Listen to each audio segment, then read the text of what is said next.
Sir sound வருது இல்லையே?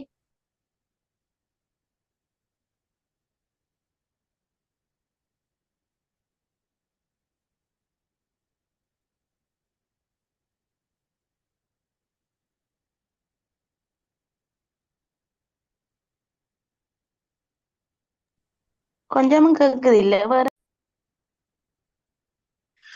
சரி. அப்ப லீவு தொடர்பா நாங்கள் பார்ப்போம் என்னன்னு சொல்லி சொன்னால், லீவு தொடர்பாக தாபன விதிக்கோவையில குறிப்பிடப்பட்டிருக்கிற விரைவிலக்கணம் என்ன என்று சொல்லி கடந்த காலத்துல கேட்கப்பட்டிருக்குது. அல்லது பல்தேர்வு வினாக்கள்ல வந்து லீவு என்பது என்று சொல்லி பல விடைகள் தந்திருக்கும். அப்ப எங்களுக்கு தெரிய வேணும், தாபன விதிக்கோவையில சொல்லப்பட்டிருக்கிறது லீவுன்றது உரிமை அல்ல, அது ஒரு சலுகை. சரிதானே? சில நேரங்கள்ல லீவு உரிமை அல்ல, அது சலுகை ஆகும்ன்றதுக்காக காரணங்களை 2 காரணங்களை குறிப்பிடுக என்று கூட கேட்கப்பட்டிருக்குது. அப்ப இதெல்லாம் நாங்கள் ஏற்கனவே பார்த்த சில விடயங்கள் பார்த்திருப்போம், சில விடயங்களை நாங்கள் காட்சி கொண்டு போவோம். அப்ப லீவுன்றது உரிமை இல்லை என்றதுதான் சொல்லப்பட்டிருக்கு, அது ஒரு சலுகை. அப்ப சில சந்தர்ப்பங்கள்ல இப்ப சில நேரம் அது சலுகைன்றதனுடைய கருத்து என்னன்னு சொல்லி சொன்னால், உரிய அனுமதியை பெற்று, இப்ப லீவு தொடர்பான பொதுவான நிபந்தனைகள் இருக்குது. உரிய அனுமதியை பெற்று, அதாவது முன்கூட்டிய அனுமதியை பெற்று தான் ஒரு ஆள் லீவ்ல நிக்கலாம், அல்லது வந்து ஒவ்வொரு வேலை நாள்லயும் அவர் கடமைக்கு சமம் அளிக்க வேணும். அதாலதான் எங்களுக்கு தெரியும், நாங்கள் ப்ரொசீஜர் ரூல்ஸ் பார்க்கல அவர் வந்து உரிய அனுமதியை பெற்று அல்லது அறிவித்தல் இல்லாம 24 மணித்தியாலத்துக்கு மேல வராம இருந்தால் அவர் தானாகவே பதவியை விட்டு நீங்கிட்டார் என்று கருதப்படுறதுக்கான சந்தர்ப்பம் இருக்குது. அப்ப அது ஒரு முக்கியமான ஒரு விடயம்.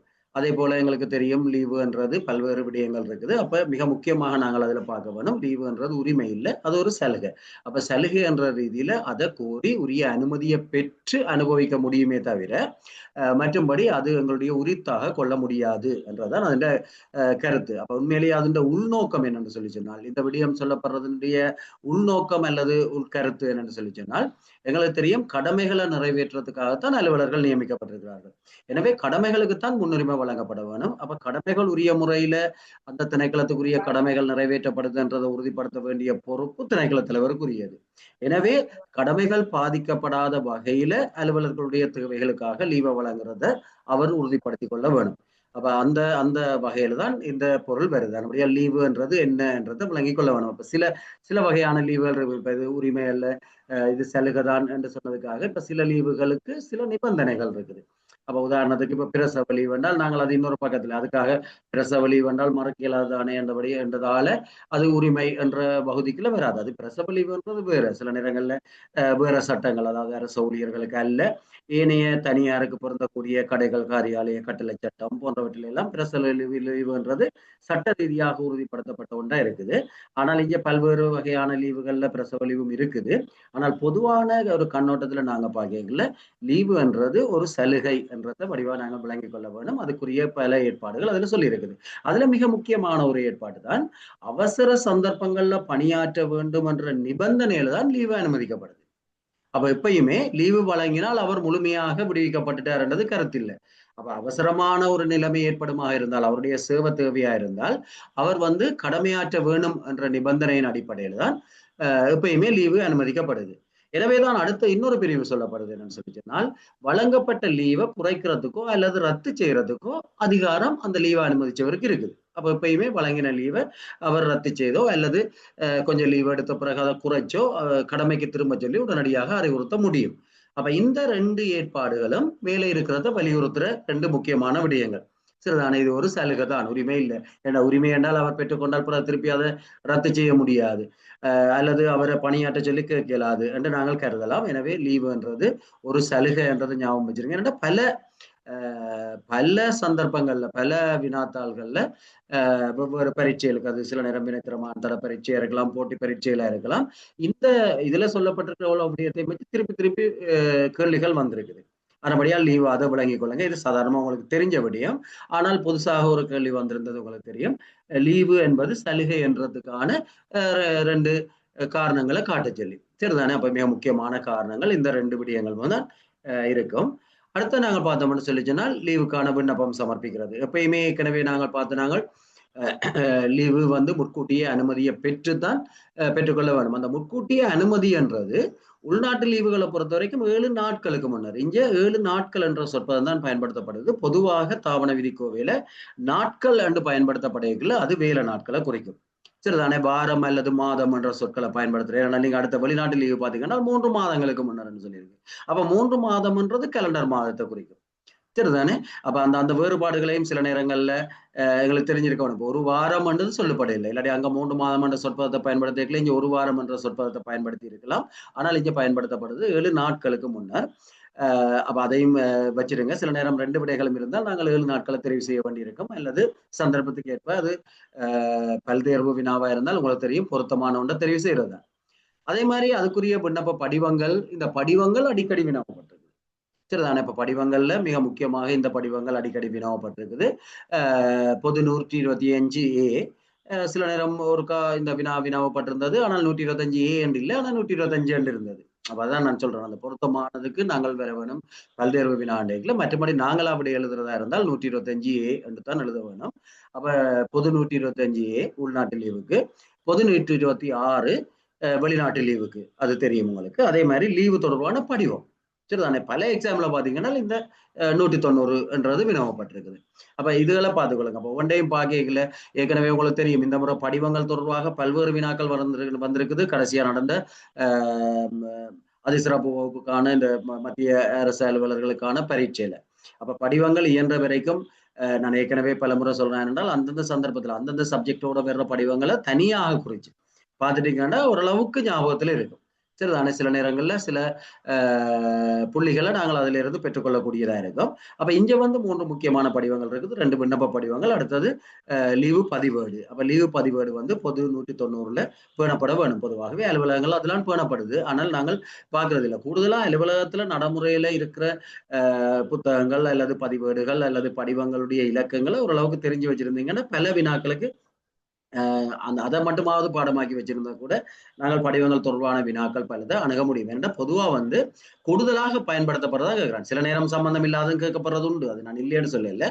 ஆனால் எங்களால முடிஞ்ச அளவுக்கு முழுக்களையும் பார்க்கலமெண்டா பார்த்துக்கொள்ளுங்க. நான் படிவம் தொடர்பாக நான் ஏற்கனவே எங்கள்கிட்ட இருந்த முழு விவரத்தையும் அனுப்பியிருக்கிறேன். அதுல மேலதிகமா ஏதாவது இருந்தால் சேர்த்துக்கொள்ளுங்க, அதுல குறிச்சு கொள்ளுங்க. ஆனால் அது படிவ ஒழுங்குல நீங்க எப்பயுமே நான் அனுப்பின மாதிரி நீங்க பாடமாக்குறது கஷ்டம். ஆனால் அந்தந்த விடய ரீதியாக நாங்க பாடமாகி கொண்டு போனோம்னால் ஈஸியா இருக்கும்.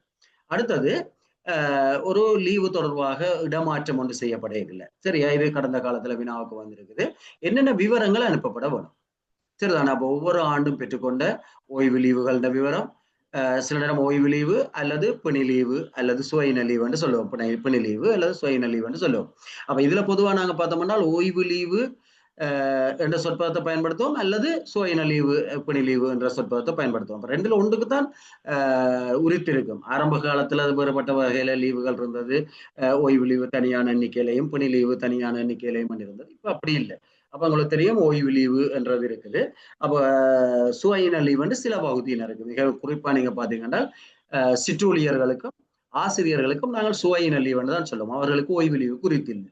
எனவே கடந்த காலத்துல வந்திருக்கு, நாங்க ஓய்வு லீவு தொடர்பாக பார்ப்போம். வந்த வினாக்களையும் நான் சொல்லிக்கொண்டு போறேன். அப்ப கடந்த காலத்துல வந்திருக்குது ஓய்வு லீவுக்கு உரித்தற்ற பகுதியினர். அப்ப ஓய்வு லீவுக்கு உரித்தற்ற பகுதியினர் என்று சொல்றது அது அலுவலக பணியாளர்களும் ஆசிரியர்களும். ஏனால் அவர்களுக்கு ஓய்வு லீவு இல்லை. ஆனால் அதே அளவு எண்ணிக்கை தான் இருக்குது. சரிதானே. 24 நாள் தான் வருடத்துல வழங்கப்படுது. ஆனால் அதுக்கு வந்து சுவையின லீவு என்ற பெயர் தான் பயன்படுத்தப்படுது. அதுக்கு மாற்றா சில நிரப்பணி லீவுன்றது அப்படியான சொற்கள் பயன்படுத்தப்படுது. அப்ப நீங்க உங்களுக்கு தெரியணும், பிணி லீவுக்கு யாருக்கு உரித்திருக்குது, ஓய்வு லீவுக்கு யாருக்கு உரித்திருக்குது. சரிதானே. அப்ப அந்த விடயங்களையும் ஞாபகத்துல வச்சிருக்க வேணும்.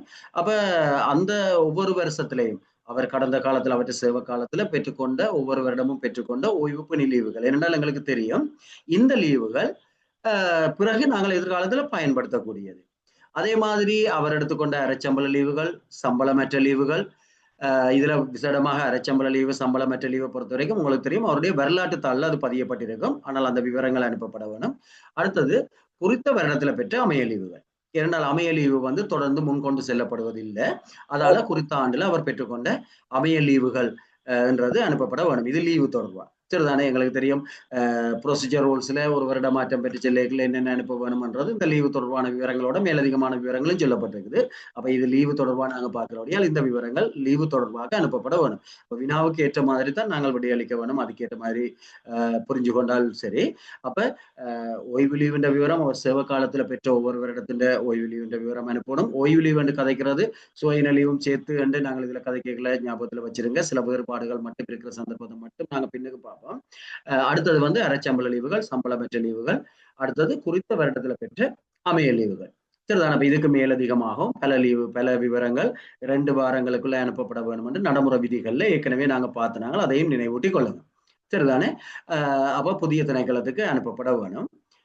அடுத்து நாங்க பார்த்தோம்னு சொல்லி சொன்னால் முன்கூட்டியே அனுமதியை பெற்றுத்தான் லீவு பெற்றுக்கொள்ள வேணும் என்றதுதான் தாவண விதிக்கோவின் ஏற்பாடு. ஆனால் சில நேரங்கள்ல மிகவும் அவசரமான சந்தர்ப்பத்துல ஒரு ஆள் சமூகம் அளிக்காட்டி இந்தந்த வழிமுறைகள்ல அறிவிக்கலாம் என்றது சொல்லப்பட்டிருக்குது.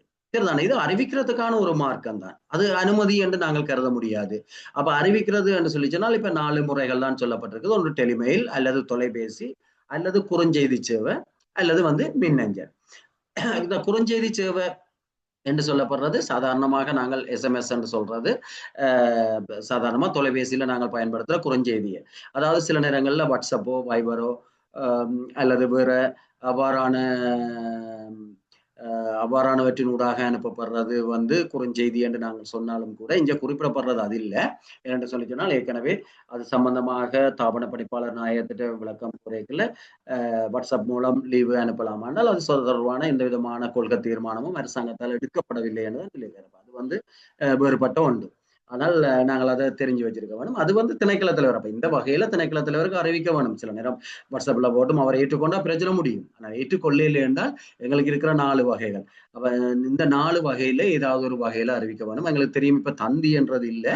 அப்ப தந்திக்கு பதிலாக டெலிமெயில். நீங்க பழைய புத்தகங்களையோ பழைய நோட்ஸ்லயோ பார்த்தீங்கன்னா தந்தி இருக்கும். அப்ப தந்திக்கு பதிலாக இப்ப டெலிமெயில் தான் பயன்படுத்துறோம். அப்ப டெலிமெயில் அல்லது தொலைபேசி அல்லது குறுஞ்செய்தி சேவை அல்லது மின்னஞ்சல் மூலம் அறிவிக்கிறதுக்கு நடவடிக்கை எடுக்க வேணும். இது எங்களுக்கு ப்ரொசீஜர் ரூல்ஸ்ல நாங்கள் மேலதிகமா பார்த்துனாங்க.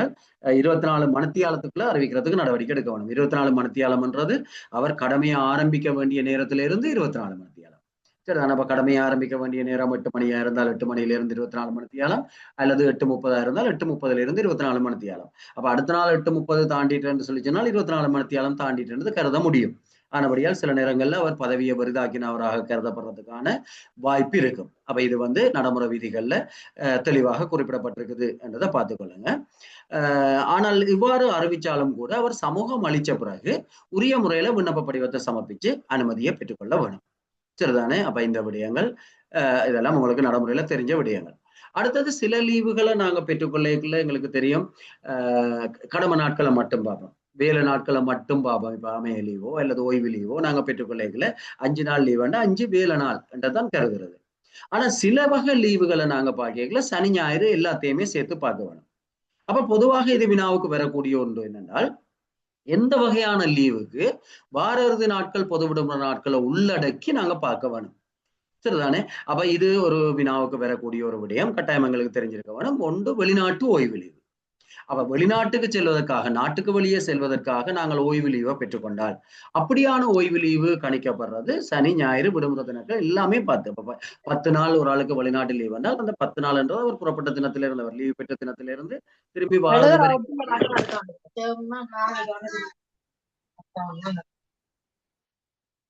Right, okay. இயல்பான வரைக்கும் மைக்கை மியூட் பண்ணிக்கொள்ளுங்க. இடைக்கிட ஒரு அரை மணித்தியாலம் 1 மணித்தியாலத்துக்கு ஒருக்கா ஒரு ஆள் ஓன் பண்ணினா பிரச்சனை இல்லை. எல்லாருக்கும் அது ஒரு கவனத்தை கொண்டு வரதுக்காக இருக்கும். ஆனால் இயன்ற வரைக்கும் அதை குறைச்சி கொள்ளுங்க. அப்ப நாங்கள் பார்ப்போம்னா வெளிநாட்டு ஓய்வு லீவு. அப்ப இங்க நீங்க பாத்தீங்கன்னா நாட்டுக்கு வெளியான லீவு. அது இதுலயும் நாங்க பார்க்கணும் வெளிநாட்டு ஓய்வு லீவு என்று சொல்லி இருக்கின்றார். எங்களுக்கு தெரியும். அப்ப வெளிநாட்டு ஓய்வு லீவு என்றால் வெளிநாட்டு லீவுக்கு ஓய்வு லீவு தான் நாங்க பெற்றுக்கொள்ளலாம். ஓய்வு லீவோ அல்லது சுவையின லீவோ சரிதானே. ஆனால் அமைய லீவுன்றது உள்நாட்டுல மட்டும் பயன்படுத்துறதுக்காக தான். எனவே அதாலதான் வெளிநாட்டு ஓய்வு லீவு என்று சொல்லப்படுறது. அப்ப அதை பார்க்கலாம். அது வெளிநாட்டு சுவையின லீவு என்றாலும் இதே ஏற்பாடு தான் பொருந்தும். அடுத்தது வந்து நாங்கள் பார்த்தோம்னு சொல்லிச்சுன்னா அரைச்சம்பள லீவு. அப்ப அரைச்சம்பள லீவு இப்ப 25 நாள் அரைச்சம்பள லீவு என்றால் அதனுடைய கருத்து அவர் எப்ப அரைச்சம்பள லீவு தொடங்கிச்சோ அதுல இருந்து வெறும் வரைக்கும் உள்ள சகல நாட்களும் சேர்த்து சரிதானே. அப்ப அதுக்குள்ள வேற லீவு நாட்களோ அல்லது விடுமுறை நாட்களோ வந்து நாங்கள் விட்டு பார்க்கறது இல்லை. அதே மாதிரி சம்பளமற்ற லீவு. Right, okay. அப்ப நாங்க பார்ப்போம் என்னென்றால் இவ்வாறான இடையூறுகள் வரும் இந்த நிகழ்நிலை சார்ந்து ஆனால் சொல்றே கொஞ்சம் கூடவே இருக்குது பார்ப்போம். அப்ப வார இறுதி பொது விடுமுறை நாட்களை உள்ளடக்கி பார்க்கறது இந்த 3 வகையான லீவுக்கு என்றது ஞாபகத்துல வச்சிருங்க. ஒன்றையும் பார்க்கலாம் அதுல வினா பெறக்கூடிய மாதிரி அதான் சொல்றேன். ஒன்றையுமே வாசிச்சு கொண்டு போய்க்கலாம். அப்படி விளையாங்கி கொண்டு போயிட்டீங்கன்னா சரியான ஈஸி கற்றுக்கொள்றது.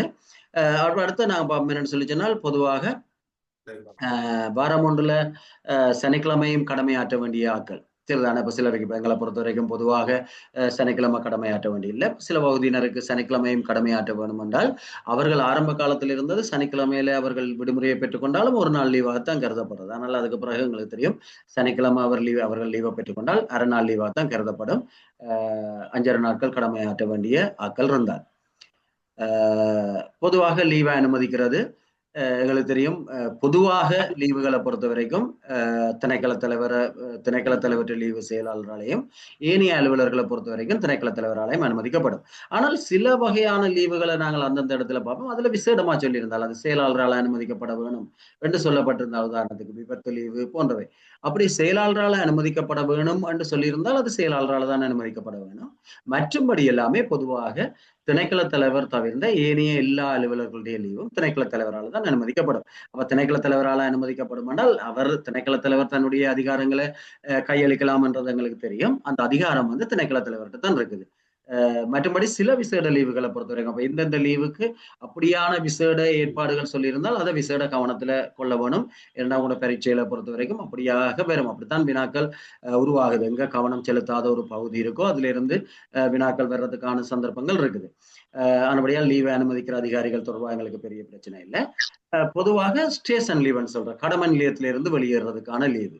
அப்ப கடமை நிலையத்திலிருந்து வெளியேறுவதற்கான லீவு என்று சொல்றது இப்ப ஒருவர் அது சனி ஞாயிறா இருந்தாலும் கூட அல்லது பொது விடுமுறை தினங்களா இருந்தாலும் கூட இப்ப பொது விடுமுறை தினங்கள் அல்லது வார இறுதி நாட்கள்ல அவர் கடமைக்கு சமூகம் அளிக்க தேவையில்லை என்றால் அலுவலகத்துக்கு வர வேண்டிய அவசியம் இல்லை. ஆனால் எவ்வாறான நாள் என்றாலும் அவர் அழைக்கப்பட்டால் வர்றதுக்கு தயாரா இருக்கணும். என்னென்றால் எங்களுக்கு தெரியும் எப்பயுமே சேவைக்குத்தான் முன்னுரிமை கொடுக்கணும் இருக்குது. மற்றது அரசு அலுவலர்கள் தொடர்பான அவர்களுடைய நேரத்தின் மீது அரசு பூர்ண உரிமை கொண்டிருக்குதுன்னு சொல்லப்படுது. அப்ப தனிப்பட்ட விடயங்களை விட அரச கடமைக்கு தான் எப்பயும் முன்னுரிமை கொடுக்க வேணும். அடுத்தது நாங்கள் 24 எல்லா நாட்களும் கடமையாற்ற வேண்டியவர்கள் என்ற ரீதியில தான் 30 நாங்கள் ஒரு நாள் சம்பளத்தை பார்க்கறதுக்கு பிரிக்கிறோம் சரிதானே. அப்ப அரச ஊழியர்களுடைய நேரம் அறிவு திறமை ஆற்றல் என்பவற்றின் மீது அரசு பூர்ண உரிமை கொண்டுள்ளது. இந்த கருத்தின் அடிப்படையில தான் அலுவலர்களுடைய சம்பளம் தீர்மானிக்கப்படுகிறது என்று சொல்லப்படுது சரிதானே. இதெல்லாம் தாவண விதிக்கோவையில சொல்லப்படுற எங்களுக்கு தேவையான முக்கியமான விஷயங்கள். அப்ப பொதுவாக நாங்கள் எல்லா நாளுக்கும் தான் எங்களுக்கு சம்பளம் வழங்கப்படுது.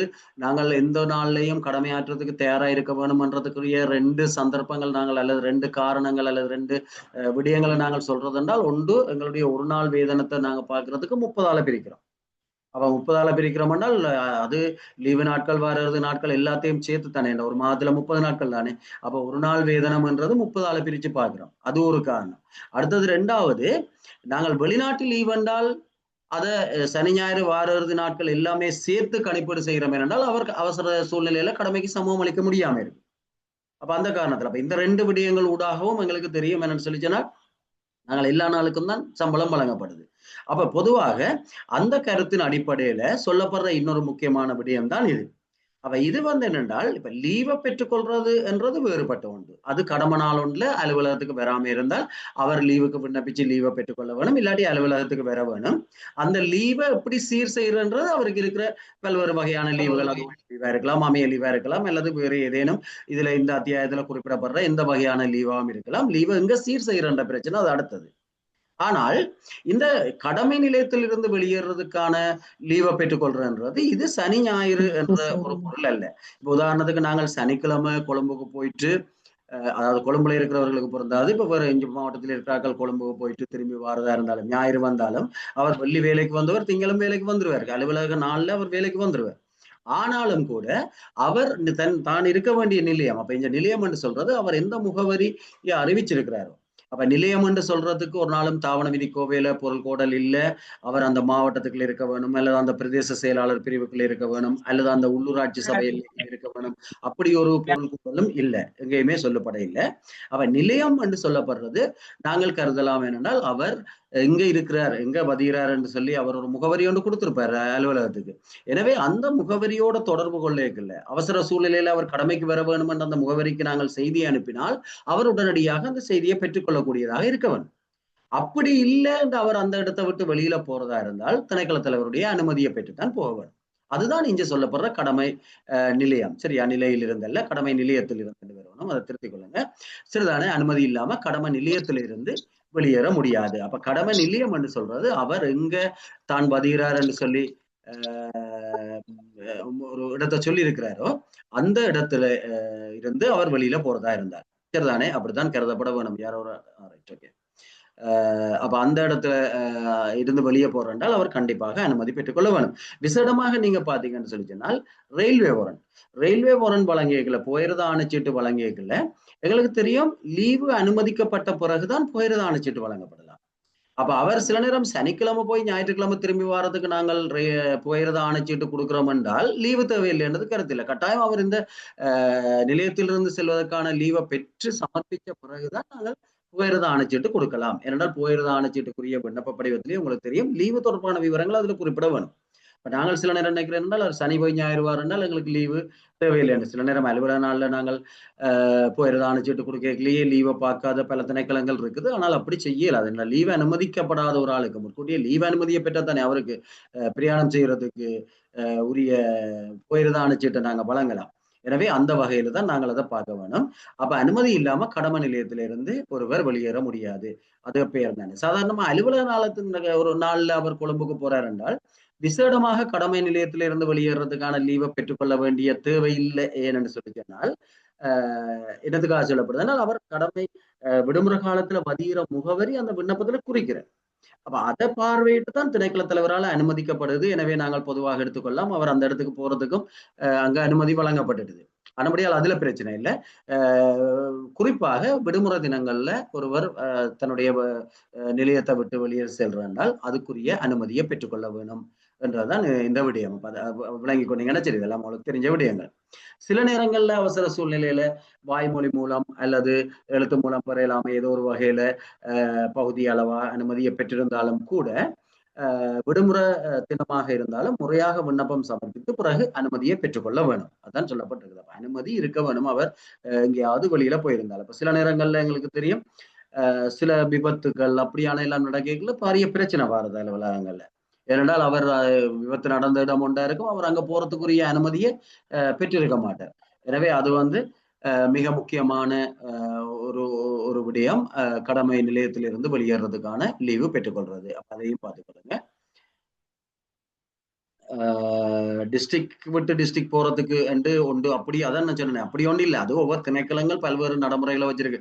டிஸ்ட்ரிக்ட் விட்டு டிஸ்ட்ரிக்ட் போறதுக்கு அனுமதி அல்லது அப்படி எங்கேயுமே இல்லை. கடமை நிலையம்ன்றது மாவட்டத்தை விட்டு வெளியில போறது, அது வாகனங்கள் போன்றவற்றுக்கு சில ஏற்பாடுகள் இருக்கே தவிர மற்றும்படி அது அந்தந்த திணைக்களங்கள் தீர்மானிச்சு கொள்ள வேணும். எங்களுக்கு தெரியும் சாதாரணமா வேறு மாவட்டத்திலிருந்து வேறு மாவட்டத்துக்கு வேலைக்கு வராக்கள் இருக்குது. அப்படின்றால் அவர் ஒரு நாளும் அனுமதியை பெற வேண்டியிருக்கும். சரிதானே. அதுக்கு சில நேரம் இன்னொரு வகையில நாங்கள் நியாயப்படுத்துறதுனால இப்ப மாவட்டத்துக்கு வெளியே போறோம்னால் அனுமதி என்றது நேரடியாவிடம் செல்லப்படையில்லை. ஏனென்றால் சில நேரம் வேற மாவட்டத்தில இருந்து ஒரு ஆள் கடமைக்கு வாரத்துக்கு அரசாங்கமே சலுகை பெற வச்சுட்டோ அதுக்கு வழங்கப்படுது. சரிதானே. உங்களுக்கு தெரியும் அரச பேருந்துல பிரயாணம் செய்யறதுக்கோ, சில நேரம் அரச போக்குவரத்துல பிரயாணம் செய்யறதுக்கோ பருவச்சீட்டுகள் வழங்கப்படுது. அப்ப அது வந்து மாவட்டத்துக்கு வெளியில போறதுன்றது இல்லை. அது அந்தந்த திணைக்களத்துல இருக்கிற விடயங்கள். ஆனால் நிலையம்னு சொல்லப்படுறது அவர் எங்க முகவரியா கொடுத்திருக்கிறாரு. எங்களுக்கு தெரியும் கொழும்புல பல பேர் வேலைக்கு வர்றது கண்டியில இருந்தா காலில இருந்தா இருக்கலாம். அது மாதிரி எங்களுக்கு பல மாவட்டங்களுக்கு வேற மாவட்டங்கள்ல இருந்து வேலைக்கு வராக்கள் இருக்குது. எனவே அந்த வகையில நாங்கள் பார்த்தோம்னு சொல்லி சொன்னால் அது மாவட்டம் என்று நேரடியா தாவண விதி கோவையில் எங்கேயும் சொல்லப்பட இல்லை. ஆனபடியால் அதை பரீட்சை நோக்கத்துக்கு விடுங்க. அது உங்களோட திணைக்களங்கள்ல இருக்கிற நடைமுறைகளை பாருங்கள். ஆனால் அப்படி ஒன்று இல்லை. அப்படி என்றால் நாங்கள் வெளி மாவட்டத்தில் இருந்து ஒரு ஆள் வேலைக்கு வந்து போக முடியாமல் இருக்கும். அப்படி என்று இல்லை. அடுத்தது குறுகிய லீவு. அப்ப குறுகிய லீவை பொறுத்த வரைக்கும் இதுவும் எங்களுக்கு தெரியும். சாதாரணமாக ஒரு முறைக்கு 1.5 மணித்தியாலங்களுக்கு மேற்படாம மாதத்துல 2 முறை வழங்கப்படலாம். அப்ப இந்த குறுகிய நேர லீவுன்றதும் இதுவும் ஒரு லீவு வகை தான். அப்ப இதுக்கு அலுவலர் விண்ணப்பிச்சு அதுக்குரிய அனுமதியை பெற்றுக்கொள்ள வேணும். அப்ப அது அனுமதியை அவர் முன்கூட்டியே பெற்றுக்கொள்றாரா, பின்னுக்கே பெற்றுக்கொள்றாரா என்றது இல்ல பிரச்சனை. திணைக்கள தலைவரால அனுமதிக்கப்பட்டதா என்றதுதான் பிரச்சனை. அப்ப சில நேரங்கள்ல அவர் காலையில வர்றதுக்கு தாமதமாயினால் அவர் குறுகிய நேர லீவை பெற்றுக்கொள்ளலாம். அல்லது மாலையில நேரத்துக்கு வீட்டுக்கு போக வேண்டியிருந்தால் அதுக்காக குறுகிய நேர லீவை பெற்றுக்கொள்ளலாம். அல்லது இடைநேரங்கள் இடைநேரத்திலே ஏதேனும் ஒரு தனிப்பட்ட அலுவலகம். அப்போ அவருடைய ஒரு சிறிய அமைய தேவை, அவருடைய தனிப்பட்ட சிறிய தேவைகளை நிறைவேற்றுவதற்காகத்தான் குறுகிய நேர லீவு வழங்கப்படுது. ஆனால் இது வந்து இதுவும் ஒரு லீவ். அப்ப அதுல சாதாரணமாக அவர் அனுமதியை பெற்றுக்கொள்ள வேணும். இப்ப எங்களுக்கு தெரியும் ஒருவர் பிந்தி வந்தால் அவருக்கு வந்து இப்போ 9 மணிக்கு பிந்தி வருவாரா இருந்தால் அது அரை நாள் லீவாகத்தான் கருதப்படும். அப்ப 9 மணிக்கு பிந்தி வந்தால் அரை நாள் லீவ் என்றால் நாங்கள் அதுக்கு பொருள் எடுக்க இயலாது. அப்ப 2 நாள் ஷோர்ட் லீவ்ல கழிக்கலாம், மிச்சம் தான் அரை நாள் லீவா போகணும். ஷோர்ட் லீவ்ல கழிக்கிறது ஒன்று இல்லை. ஷோர்ட் லீவ்ன்றது அதுவும் ஒரு லீவு தான். அப்ப பெற்றுக்கொள்றது. இப்ப அவருக்கு அமைய லீவ் இருக்கின்றதுக்காக அவர் வராம விட்டால் அமைய லீவ்ல சீர் செய்யறது என்றது இல்லைத்தானே. அவர் லீவு விண்ணப்பம் கொடுத்து அனுமதிக்கப்பட்டால் அது அமைய லீவ்ல சீர் செய்யறது என்றதான் கதை. அதே போல குறுகிய நேர லீவ்ன்றதும் அவர் அதுக்கு விண்ணப்பிச்சு திணைக்கள தலைவரால் அனுமதிக்கப்பட்டால் அவருக்கு இருக்கிற உரித்து 2 இருக்கின்றால் 2 குறுகிய நேர லீவுல சீர் செய்யப்படலாம். சரிதானே. மற்றபடி லீவு செய்யற விடிய அலுவலருடைய வேலை இல்லை, அவருக்கு 2 லீவ் இருக்குதா என்று பார்த்துட்டு அதுல சீர் செய்ய வேண்டியது இல்லை. அவர் அனுமதியை பெற்று கொடுத்தா மட்டும்தான் குறுகிய நேர லீவு. என்ற இதெல்லாம் ஒரு லீவு வகைகள். சரிதானே. ஆக எங்களுக்கு தெரியும் அந்த சீர் செய்யறதுல சில நேரம் பிந்தி வார நேரங்களை ஈடு செய்யறது. சரிதானே. உங்களுக்கு தெரியும் தாபன விதிக்க வேண்டிய இப்ப நிர்வாக நடவடிக்கைகள் அது சம்பந்தமான சுற்று நிறுவனங்கள் இருக்குது. இப்ப பிந்தி வார நேரத்தை ஈடு செய்யறது. அப்ப சாதாரணமா பாத்தீங்கன்னு சொல்லி சொன்னால் இப்ப எங்களுக்கு 2 சுற்று நிறுவனங்கள் இருக்குது. அதுல ஒன்று வந்து இப்ப எங்களுக்கு 9 மணி வரைக்கும், அப்ப 8:30க்கு வேலைக்கு வர வேண்டிய ஆக்கள் 9 மணி வரைக்கும் பிந்தி வாரத்துக்கு சலுகை வழங்கப்படுது. அப்படி அவர் பிந்தி வருவார் இருந்தால் அந்த நேரத்தை பின்னேரம் ஈடு செய்யறதுக்காக சலுகை வழங்கப்படுது. ஆனால் மாதத்துல 2 தரம் அவ்வாறு ஈடு செய்யாமல் அவர் விடலாம். சரிதானே. மாதத்துல 2 தரம் ஈடு செய்ய வேண்டிய அவசியம் இல்லை. 2 தரத்துக்கு மேல ஈடு செய்யாம விடுற சந்தர்ப்பங்கள் எல்லாமே அரை நாள் லீவா கருதப்படும் என்றுதான் சொல்லி இருக்குது. அப்ப அது 8:30 9 மணி வரைக்கும் பிந்தி வர. ஆனால் 9 மணிக்கு பிந்தி அவர் வேற இருந்தால் எப்படியும் அது அரை நாள் லீவாக தான் கருதப்படும். அப்ப 9 மணிக்கு பிந்தி வந்தால் அது என்ன வகை எப்படி கருதப்படும் என்றால் நாங்கள் பிறகு குறுகிய நேர லீவாக கருதப்படும், அரை நாள் லீவாக கருதப்படும், அல்லது 2 தரம் சலுகை வழங்கப்படும் என்றெல்லாம் விடைகள் இருந்தால் நாங்கள் அரை நாள் லீவுன்றதான் தெரிவு செய்யப்படும்.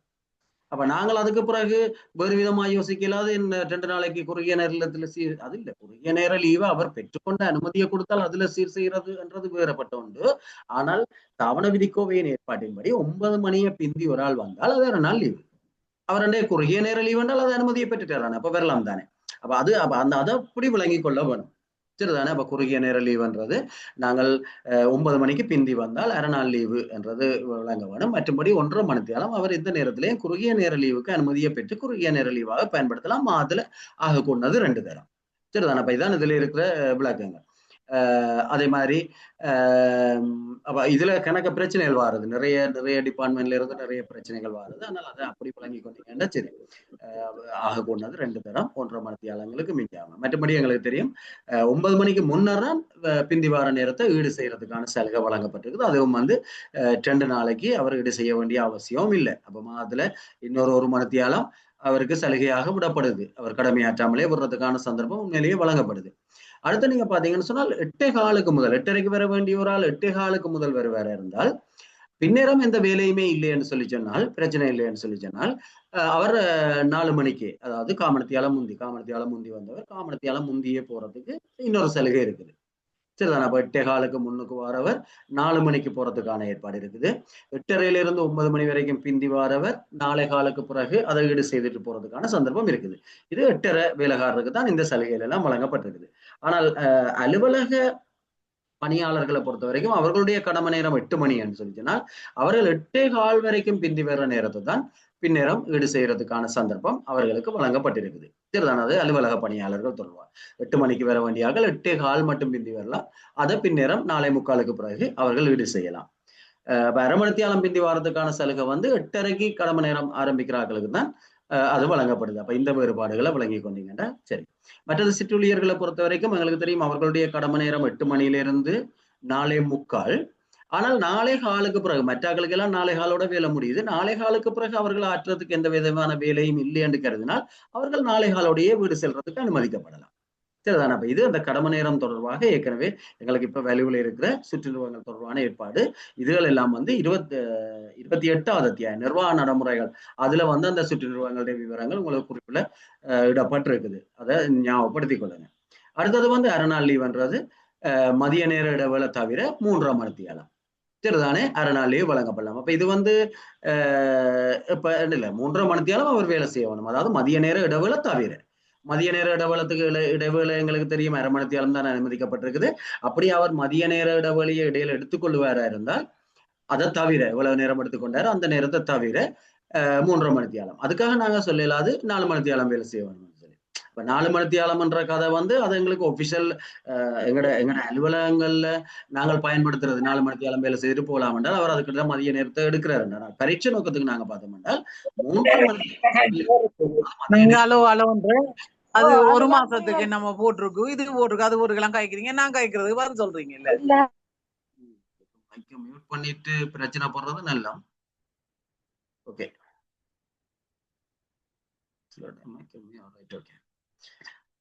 சரி.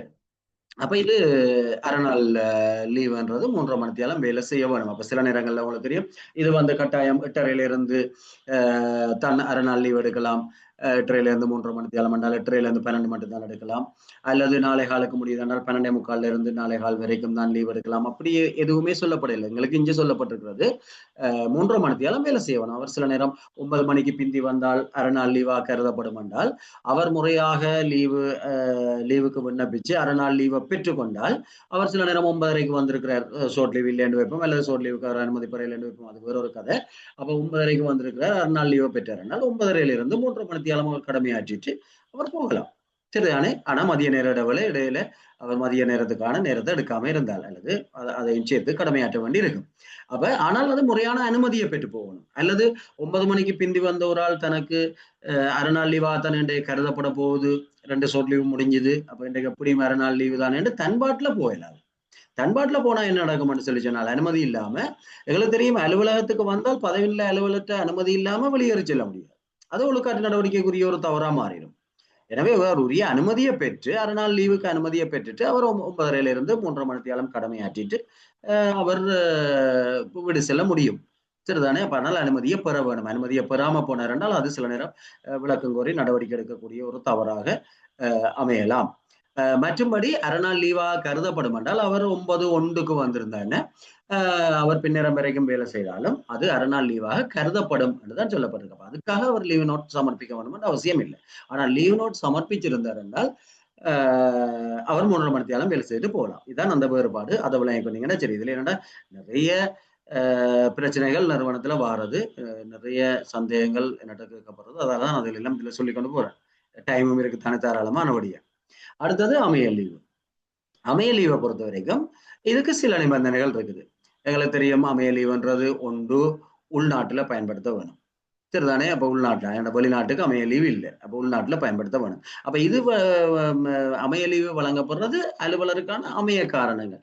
அதாவது சாதாரணமா நாங்க பார்த்தோம்னா ஒரு கோயிலுக்கு போறது அல்லது ஒரு திருமண வீட்டை போறது ஒரு உறவினர் சடங்குக்கு போறது போன்ற அமைய காரணங்கள். சரிதானே. அப்ப அவர் தன்னுடைய தனிப்பட்ட தேவைகளுக்காக பயன்படுத்துறதுக்காக தான் இந்த அமைய லீவு இருக்குது. இது உள்நாட்டுல மட்டும்தான் பயன்படுத்தலாம்.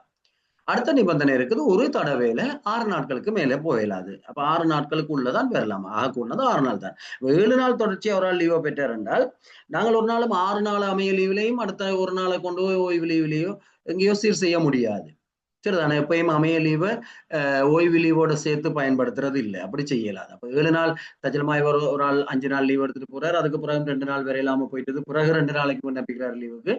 அப்ப மொத்தமா 7 நாள் லீவ் எடுத்துட்டாரு என்றால் அந்த 7 நாளையும் கொண்டு ஏற்கனவே 5 நாள் அமைய லீவுல அனுமதிச்சிருப்போம். ஆனால் அப்படி அனுமதிச்சிருந்தாலும் கூட 7 நாள் அவர் கடமைக்கு சமூகம் அளிக்கலை என்றால் 7 நாளையுமே அவற்றை ஓய்வு லீவுல தான் சீர் செய்ய வேண்டி இருக்கும். ஏனென்றால் 6 நாளைக்கு மேல அமைய லீவுல சீர் செய்ய முடியாது. பொதுவான ஒரு விதியாக அமைய லீவையும் ஓய்வு லீவையும் சேர்த்து பயன்படுத்த முடியாது. சரிதானே? அப்ப அந்த 2 விஷயத்தையும் விளங்கிக் கொள்ளுங்க. ஒரு வருடத்துல 21 நாட்கள் என்றது உங்களுக்கு தெரியும். அப்ப ஒரு வருடத்துல 21 நாட்கள் அமைய லீவு இருக்குதுன்னு சொல்லி சொன்னால் ஓய்வு லீவை போல கட்டாயமா கடமையாற்ற வேண்டிய கால பகுதி வந்து இதுக்கு இல்லை. சரிதானே? அப்ப இதுன்ற கருத்து என்னன்னு சொல்லி சொன்னால் இப்ப ஓய்வு லீவு நாங்க கேட்கல பார்ப்போம். அதுக்கு வந்து கட்டாயம் இவ்வளவு காலம் வேலை செய்தால்தான் முதல் நியமனத்தில் என்னால் இவ்வளவு காலம் வேலை செய்திருக்க வேணும், அல்லது அதுக்கு பிறகு இருக்கிறார்கள் இவ்வளவு காலம் வேலை செய்திருக்க வேணும்னு இருக்கு. அப்ப அவ்வளவு காலம் வேலை செய்த பிறகுதான் அவர்கள் ஓய்வு லீவை பெற்றுக்கொள்ளலாம். ஆனால் அமைய லீவுக்கு அவ்வாறான எந்த விதமான கால வரையறையும் இல்லை என்று சொல்லப்படுது. அப்ப உதாரணமா நாங்கள் இதுல இருந்து ஒரு தெளிவுபடுத்தலை பெற்றுக்கொள்ள வேணும் என்னன்னு சொல்லி சொன்னால் இப்ப சில நேரங்கள்ல ஒரு ஆள் வந்து புதிய நியமனம் கிடைக்கல. அப்ப புதிய நியமனம் கிடைக்கல பொதுவாக லீவு என்றது சலுகை தான். ஆனபடியால் எங்களுக்கு அதுக்கேற்ற வகையில தான் கடமைகள் பாதிக்கப்படாத வகையில தான் அனுமதிக்கப்படும். எனவே திணைக்கள தலைவருடைய தீர்மானம். ஆனால் இப்ப அவர் எத்தனை மாதம் இப்ப எங்களுக்கு 21 நாட்கள் 21 நாட்கள் ஒரு வருடத்துல கடமை அமைய லீவு பெற்றுக்கொள்ளலாம் என்று சொல்லி சொன்னால் அவர் எவ்வளவு காலத்துக்கு பிறகு நியமனம் கிடைக்கிறார், அப்ப அந்த வருஷத்துல எவ்வளவு காலம் கடமையாற்றுறதுக்கு இருக்கிறார், அந்த விகிதாசாரத்துல தான் வழங்க வேணும் என்று சொல்லி இடமும் சொல்லப்படவில்லை. சரிதானே? அப்ப அது வந்து திணைக்கள தலைவருடைய முடிவு. ஆனால் ஒரு வருடத்துல அவருக்கு இருக்கு. அதே போலதான் ஓய்வுல செல்றவர். இப்ப ஒரு ஆள் ஓய்வுல போறாரு என்றால் எப்போ ஓய்வுல போறாருன்றதை பார்த்து அப்ப அவர் வந்து சில நேரம் 6ஆம் மாதம் 30ஆம் தேதியோட ஓய்வுல போறாரு என்றால் அப்ப அரைவாசி அமைய லீவு தான் அவருக்கு அந்த வருஷத்துல அவருக்கு கொடுக்கலாம் என்று பார்க்கறதுக்கு எந்த விதமான ஏற்பாடும் இல்லை. சரிதானே? அப்ப அவருக்கு ஒரு வருடம் பிறந்தால் ஒரு கேலண்டர் ஆண்டு பிறந்தால் அவருக்கு 21 நாள் அமைய லீவுக்கு எலிஜிபிள் இருக்குது என்றதான் நாங்கள் விளங்கிக் கொள்ள வேணும். அப்ப அமைய லீவை பொறுத்த வரைக்கும் ஓய்வு லீவை போல கட்டாயமா இவ்வளவு காலம் வேலை செய்தால்தான் இவ்வளவு லீவு பெற்றுக் கொள்ளலாம் என்ற இந்த விகிதாசார நடைமுறைகளும் அமைய லீவுக்கு இல்லை. தானே? அப்ப அதை விளங்கிக் கொள்ளுங்க. அப்ப அதுக்காக நாங்கள் இப்ப டிசம்பர் மாதம் எப்பவுமே கிடைக்கிற ஒரு ஆளுக்கு டிசம்பர் மாதத்திலேயே 21 நாளையும் கொடுக்கலாமான்றது கொடுக்கலாமான்ற ஒரு கேள்வி வந்தால் அது திணைக்கள தலைவருடைய தீர்மானம் தான். சரிதானே? ஆனால் இந்த விதிமுறைகள் வரும். 6 நாளைக்கு மேல கொடுக்கல. அப்ப கடைசி ஒரு நாள் ரெண்டாலும் இடையில அவர் கடமைக்கு வர வேணும். அதுக்கு பிறகு 6 நாளுக்கு திணைக்கள தலைவர் நினைச்சா கொடுக்கலாம் தானே. அப்படியே ஒரு நாள் பிரேக் பண்ணி 6 நாளா அவர் கொடுத்து கொண்டு போகலாம். சரிதானே? அப்ப அது எல்லாமே வந்து எங்களுக்கு என்ன லீவை அனுமதிக்கிறது திணைக்கள தலைவருடைய பொறுப்பா இருக்குது. அவர் கடமையை பாதிக்காத வகையில அலுவலர்களுடைய தேவைகளை அவர்கள் நிறைவேற்றக்கூடிய வகையில அந்த தீர்மானத்தை எடுக்கிறதுக்கான தற்துணிவு அதிகாரம் அவருக்கு இருக்குது. சரிதானே? அப்ப அதை பார்த்துக்கொள்ளுங்க. அப்ப இதுதான் அமைய லீவு தொடர்பாக நாங்கள் விளங்கிக் கொள்ள வேண்டிய விடயம். சாதாரணமா பாத்தீங்கன்னால் இப்ப இருக்கிற அதாவது 18/2022 சுற்றுலத்தின்படி ஒரு வருடத்துல சரிதானே, அதாவது பஞ்சாங்க வருடம் என்று சொல்றது எங்களுடைய கேலண்டர் ஆண்டு. அப்ப அதுல வந்து முதலாவது வேலை நாள்ல சேவைக்கு சமூகம் அளிக்காத அலுவலருக்கு லீவு அனுமதி வழங்கப்படவில்லை. சரிதானே? முதல் நாள் அவர் கடமைக்கு சமூகம் அளிக்காம அதுக்கான லீவு அனுமதிக்கப்படுமா இருந்தால் அந்த முதல் நாளை புதிய வருடத்தின் அமைய லீவிலேயோ ஓய்வு லீவிலேயோ சீர் செய்ய முடியாது. சரிதானே? முன்னைய வருடத்துல மீதமுள்ள ஓய்வு லீவுல தான் சீர் செய்ய வேணும். ஏன்னா முன்னைய வருடத்துக்குரிய அமைய லீவுல சீர் செய்யலாம் தானே, அது ஆண்டு முடிஞ்சா முடிஞ்சிடும். அதுல மீதம் இருந்தாலும் ஏனென்றால் அதை அடுத்த வருடத்துக்கு கொண்டு போயிடலான்னு தெரியும். அப்ப முன்னைய வருடத்துல ஓய்வு லீவ்லையோ அல்லது ஓய்வு லீவ் இல்லாட்டி காலங்கடந்த லீவு பொருத்தமா இருந்தால் காலங்கடந்த லீவு தொடர்பா நாங்க பார்ப்போம். அந்த நிபந்தனைகளுக்கு அமைய இருக்குமா இருந்தால் காலங்கடந்த லீவுல சீர் செய்யலாமே தவிர அந்த வருடத்துக்குரிய ஓய்வு லீவ்லையோ அமைய லீவ்லையோ சீர் செய்ய முடியாது. பொதுவாகவே ஏற்கனவே இருக்கிற ஏற்பாடுகளின்படியும் அந்த வருடத்துக்குரிய ஓய்வு லீவுல எப்படியும் சீர் செய்யறதுக்கான சந்தர்ப்பம் இல்லை. சரிதானே? அது நாங்கள் ஓய்வு லீவு பார்க்கல விரிவா பார்ப்போம். மற்றும்படி நாங்கள் வளமையா என்ன செய்யறாங்க என்றால் அவர் ஜனவரி மாதம் 1ஆம் தேதி லீவ் எடுத்தாலும் அந்த வருடத்துக்குரிய 21 நாள்ல கொண்டேதான் சீர் செய்யறாங்க. ஆனால் இப்ப அப்படி செய்ய முடியாது என்றதுதான் இந்த 18/2022 சுற்றுலா சொல்லுது. ஆனால் இந்த சுற்றுலாத்தின் ஏற்பாடுகள்ல சில பொருள் மயக்கங்கள் இருக்குது. அது அப்படியே இருக்கட்டும், எங்களுக்கு பரீட்சை நோக்கத்துக்கு தேவையில்லை. ஆனால் அது திருத்தப்பட வேண்டியது என்ன நினைக்கிறேன். விரைவில் அதுல சில திருத்தங்கள் கொண்டு வரப்படலாம். ஆனால் இப்ப இருக்கிற ஏற்பாடுபடி அப்படித்தான். அப்ப முதல் நாள் வேலை லீவு வழங்கப்படுமா இருந்தால் அவருக்கு முன்னைய வருடத்தின் ஓய்வு லீவுல, அப்படி ஓய்வு லீவு இல்லைன்னு சொல்லி சொன்னால் காலங்கடந்த லீவு பொருத்தமா இருந்தால் காலங்கடந்த லீவுல தான் அதை சீர் செய்ய வேண்டி இருக்கும். அடுத்தது சுகையினம் காரணமாக லீவு. இந்த இந்த சார் நிலையில வந்து இது சுகையின லீவ் அல்ல. சார் சுகையின லீவுன்றது நான் ஏற்கனவே சொன்ன மாதிரி அது வந்து சார் சொல்லுங்க. அந்த அமைய லீவு இந்த வருஷ கடைசியில முதல் வருஷத்தானே அடுத்த வருஷத்தானே சேர்ந்து அவ லீவ் அப்ளிகேஷன் சமர்ப்பிக்க என்னண்டு கழிக்கிறது. இல்ல தரைகள் அதுக்கு தான் இப்ப சொல்லி இருக்குது. இப்ப முந்தி நாங்கள் என்ன செய்யறாங்க என்றால் இப்ப இதுக்கு வந்து சாதாரணமா எங்களுக்கு இருக்கிற இப்ப நாங்க இருக்கிற விளங்குதா? ஓ ரைட் ரைட். இரண்டாவது அந்த இதை கொள்வத்தான் பிரச்சனை இருந்தது. சரி, அப்ப விளங்கினா சரி. அப்ப என்னன்னு சொல்லி சொன்னால் முந்தி நாங்கள் என்ன செய்றாங்கன்னு சொல்லி சொன்னால் உதாரணத்துக்கு இப்ப டிசம்பர் 30, 31, ஜனவரி 1, 2 4 நாளும் ஒரு ஆள் லீவு போட்டு வேற இருந்தால் 2 நாளை கொண்டே போன வருடத்துல அமைய லீவுல சீர் செய்யறது, அடுத்த 2 நாளை வந்து அடுத்த வருடத்துல அமைய லீவுல சீர் செய்யறது. ஆனால் அதான் வளமையா இருக்கிறது. எப்பயுமே என்ற டிசம்பர் 31 போன வருஷத்தான அமைய லீவுல நாங்க சீர் செய்யலாது.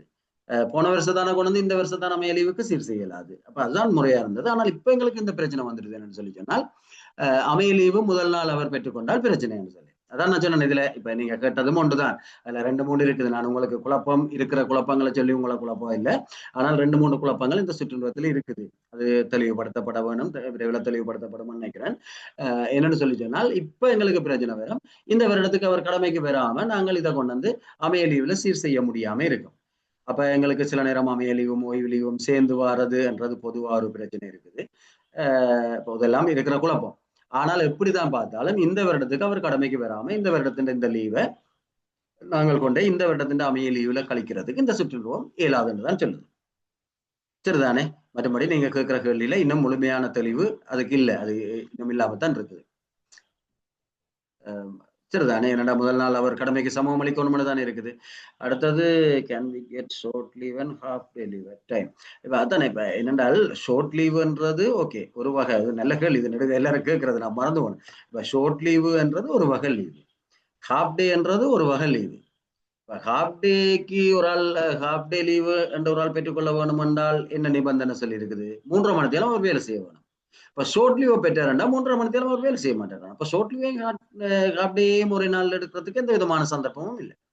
சரிதானே? இப்ப ஷார்ட் லீவ்ன்றது ஒரு குறுகிய நேரத்துக்கு அவருக்கு அப்ப அவருக்கு வந்து குறுகிய நேரம் 1.5 மணி நேரத்துக்குள்ள ஷார்ட் லீவ் 1.5 மணி நேரத்தை தாண்டி அவருக்கு ஏதோ ஒரு வேலை இருந்தால் அவர் அரை நாள் லீவையோ ஒரு நாள் லீவையோ தான் பெற்றுக்கொள்ளலாமே தவிர ஷார்ட் லீவை கொண்டு வந்து அதுக்குள்ள சேர்க்கறதுக்கு சந்தர்ப்பம் இல்லை. 1.5 மணி நேரத்துக்குள்ள அவற்றை தேவை முடியும். ஒரு லீவு வழங்குறதுக்குரிய அல்லது அனுமதிக்கப்பட்டிருக்கிறதுக்குரிய காரணம் ஒன்று இருக்குதானே. அப்ப 1.5 மணி நேரத்துக்கு உட்பட்ட அவருடைய அமைய தேவைகளை நிறைவேற்றுறதுக்காகத்தான் குறுகிய நேர விடுமுறை இருக்குது. அப்ப அதை தாண்டி அவருக்கு தேவை வருமா இருந்தால் குறுகிய நேர லீவை அவர் பயன்படுத்தலாதானே. இப்ப குறுகிய நேர லீவை பயன்படுத்தி ஹாஃப் டேயையும் பயன்படுத்துறது அல்லது சில நேரம் இந்த பிந்தி வார என்ன அது எல்லாம் சாத்தியப்படாது. 1.5 மணி நேரம் என்றால் வேற வேற லீவுகளை நாங்கள் அதுல சீர் செய்யறதுல பிரச்சனை இருக்குது. சரிதானே? இப்ப நாங்கள் 9 மணிக்கு இப்ப உதாரணத்துக்கு 8:30 இருந்து 9 மணி வரைக்கும் எங்களுக்கு பிந்தி வாரத்துக்கு ஏற்பாடு இருக்குன்றால் அவர் வந்து 9 மணியிலிருந்து 10:30 மட்டும் லீவை போட்டுட்டு தான் பின்னேரம் அந்த அரை மணி நேரம் காலமா பிந்தி வந்ததுக்காகன்றன்னு சொல்லலாது தானே. ஏன்னா அவர் 10 மணி 10:30க்கு தான் வாரார் என்றால் 2 மணி நேரம் லேட்டா வார. அப்ப 2 மணி நேரம் லேட்டா வந்தால் ஷார்ட் லீவு கதையை அங்க கதைக்கலாது. சரிதானே? அப்ப நாங்கள் பிறகு கொண்டு வந்து சொல்லலாது அரை மணி நேரம் பிந்தி வார நேரத்துக்கு பிறகு 1.5 மணி நேரம் ஷார்ட் லீவ் போட்டுட்டு அந்த நேரத்தை பின்னுக்கீடு செய்துட்டு போறோம்னா அப்படி செய்யலாது. சரிதானே? அப்ப வேற சம்பந்தம் இல்லாததுல செய்யலாம். அதே போலதான் இன்னொரு முக்கியமான பிரச்சனை வர்றது இந்த அரை மணி நேரம் பிந்தி வரலாம், அரை மணி நேரம் முந்தி போகலாம். அப்ப அரை மணி நேரம் பிந்தி வரலாம் முந்தி போகலாம்டா அதே தினத்துல அவர் ஷார்ட் லீவையும் பெற்றுக்கொள்றாரு என்றால் அந்த அரை மணி நேரத்தையும் சேர்த்துதான் அதுக்குள்ள பார்க்க வேணும். காலம் பிந்தி போகலாம், அது வேற விஷயம். ஆனா இப்ப காலம் அரை மணி நேரம் அவர் பிந்தி வரலாம். அப்ப 9 மணிக்கு தான் வர வேணும். அதுக்கு பிறகு 1.5 மணி நேரம் ஷார்ட் லீவு, அதுக்கு பிறகு பின்னேரம் முந்தி போகலாம்டா அப்படி ரெண்டையும் சேர்த்து அப்ப வெவ்வேறு லீவுகளை நாங்கள் சேர்க்கல அது ஒரு பொருத்தமுடமே இருக்க வேணும். சரிதானே? அப்ப அரை நாள் லீவையும் ஷார்ட் லீவையும் சேர்க்கறதுக்கு எந்த விதமான வாய்ப்பும் இல்லை. ஏனென்றா ஷார்ட் லீவுன்ற வரைவிலக்கணத்தையும் அது இல்லாம செய்யுது. அதே மாதிரி அரை நாள் லீவுன்ற வரைவிலக்கணத்தையும் இல்லாம செய்யுது. அவர் 3.5 மணி நேரம் வேலை செய்யலை என்றால் அது முழு நாள் லீவாகத்தான் கருதப்பட வேணுமே தவிர வேற மாற்று வழி அதுல இல்லை. சரிதானே? அடுத்த நீங்க பாத்தீங்கன்னா இது சுவையினம் காரணமாக இது ஒரு தனி லீவு வகை இல்லை. ஆனால் நாங்கள் லீவுக்கான காரணம் சொல்றோம். அப்ப லீவுக்கான காரணம் பல விதமான காரணங்கள் சொல்லப்படுது. அப்ப சாதாரணமா எங்களுக்கு தெரியும் லீவுக்கான காரணம் என்று நாங்க பார்க்கல 2 நாட்களுக்கு மேல இப்ப நாங்கள் சுகையினம் என்று காரணம் போடுவோம். இப்ப சில நேரங்கள்ல சும்மா பிரைவேட் போடும். திணைக்கள தலைவர் ஏற்றுக்கொள்ளும் வரைக்கும் அப்ப லீவுக்கான காரணம் சொல்ல தேவையில்லைன்ற மாதிரி இடையில கொண்டு வந்து அது பிறகு மூல புறப்பட்டுது.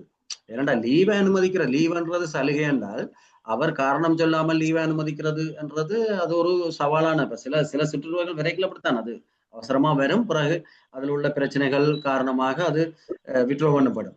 சரிதானே. அப்ப லீவுக்கு காரணம் சொல்ல தேவையில்லை என்ற ஒரு விடையாமுடையில் எடுக்கப்பட்டு பிறகு அது பின்வாங்கப்பட்டுடுது. இரண்டால் அப்படி நாங்க சொல்லலாது. அப்படின்னா லீவ்ன்றது சலுகைன்றது என்ற இதுக்குள்ள வேற இல்லாது. மற்றது லீவை அனுமதிக்கிற அதிகாரி அவர் திருப்திப்படணும். ஏன்னா அவர் 2 விடயங்களை பார்க்கிறார். ஒன்று கடமை பாதிக்கப்படக்கூடாது என்றதுக்கு அவர் பொறுப்பு, அதே நேரம் அலுவலர்களுடைய தேவைகளை நிறைவேற்ற வேணும். இல்லாட்டி அலுவலர்களுடைய நலன்லையும் கவனம் செலுத்த வேணும். அப்ப ஆனபடியால் லீவுக்கான காரணம் என்றது தெரியப்படுத்த வேண்டும். அப்ப லீவுக்கான காரணம் என்றது சுகையினமா இருந்தால் என்றதுதான் இங்க கருத்து. அந்த லீவை கொண்டு எங்க சீர் செய்கிறோம்ன்றதை பற்றி இல்லை. சரிதானே. அப்ப அமைய லீவுன்றது ஒரு லீவுன்ற வகை. ஆனால் ஓய்வு லீவுன்றது ஒரு லீவுன்ற வகை. குறுகிய நேர லீவுன்றது ஒரு லீவுன்ற வகை. ஆனா சுகையினம் காரணம்ன்றது இது லீவுக்கான காரணத்தை பற்றி தான் இதுல கதைக்கப்படுது. சரிதானே. இது ஒரு லீவுன்ற வகை அல்ல. அப்ப இங்க பார்த்தோம்னு சொல்லிட்டனால் நாங்கள் சுகையினம் என்ற ஒரு காரணத்தை போட்டு 2 நாட்களுக்கு மேல லீவு பெற்றுக்கொள்வோமா இருந்தால், லீவுக்கு விண்ணப்பிப்போமா இருந்தால், சுகையினம் காரணமா ஒரு ஆள் 2 நாளைக்கு மேல லீவு எடுப்பாரா இருந்தால் கண்டிப்பாக அவர் மருத்துவ சான்றிதழ் சமர்ப்பிக்க வேண்டும். சரிதானே. அது அவற்ற பொறுப்பு. 2 நாளைக்கு மேலே என்றால் மருத்துவ சான்றிதழை சமர்ப்பிக்கிறது அவற்ற பொறுப்பு. அப்ப அதுக்காக மருத்துவம் 170 அல்லது ஆயுர்வேதம் 44 படிவங்களையும் வச்சிருக்க. அப்ப மருத்துவம் 170 அதாவது யாராவது பதிவு செய்யப்பட்ட மருத்துவரால் தயாரிக்கப்பட்டது. அப்ப ஆரம்ப காலத்துல இருந்தது எங்களுக்கு சில நேரம் ஆயுள்வேத மருத்துவ சான்றிதழுடைய ஏற்புடைமை என்ற சம்பந்தமா சில ஏற்பாடுகள் இருந்து அது எல்லாம் இல்லை. இப்ப இருக்கிறதின்படி அது திணைக்களத்துல அதாவது லீவை அனுமதிக்கிற அதிகாரி ஏற்றுக்கொள்ளும் வரைக்கும் எந்த சான்றிதழையும் ஏற்றுக்கொள்ளலாம். பதிவு செய்யப்பட்ட ஒரு மருத்துவ அலுவலராக இருந்தால் அது ஆயுள்வேத மருத்துவராக இருந்தானே அல்லது பொது மருத்துவராக இருந்தானே எங்களுக்கு பிரச்சனை இல்லை. எந்த மருத்துவ சான்றிதழா இருந்தாலும் பிரச்சனை இல்லை. எந்த காலப்பகுதிக்கும் செல்லுபடி ஆகும்.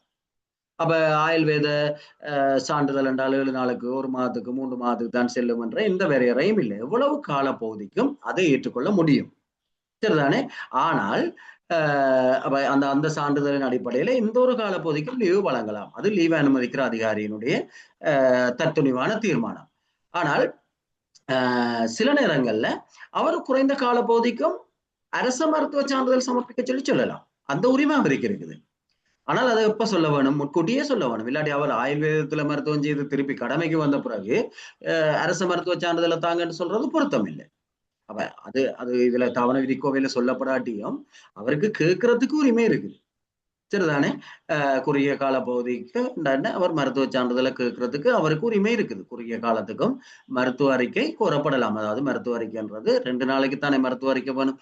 அதே மாதிரி சில நேரம் 1 நாள் சுகையினம் என்று ஒருவர் லீவு போட்டாலும் மருத்துவ அறிக்கையை கொண்டு சொல்லி லீவ் அனுமதிக்கிறாள் சொல்லலாம்.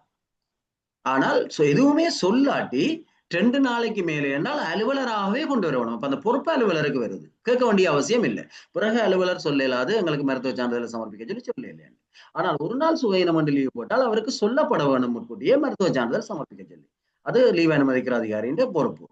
அதே போல 6 நாட்களுக்கு உட்பட்ட அல்லது 6 நாட்கள் வரைக்குமான 6 நாள் தானே அமைய லீவுல சீர் செய்யலாம்.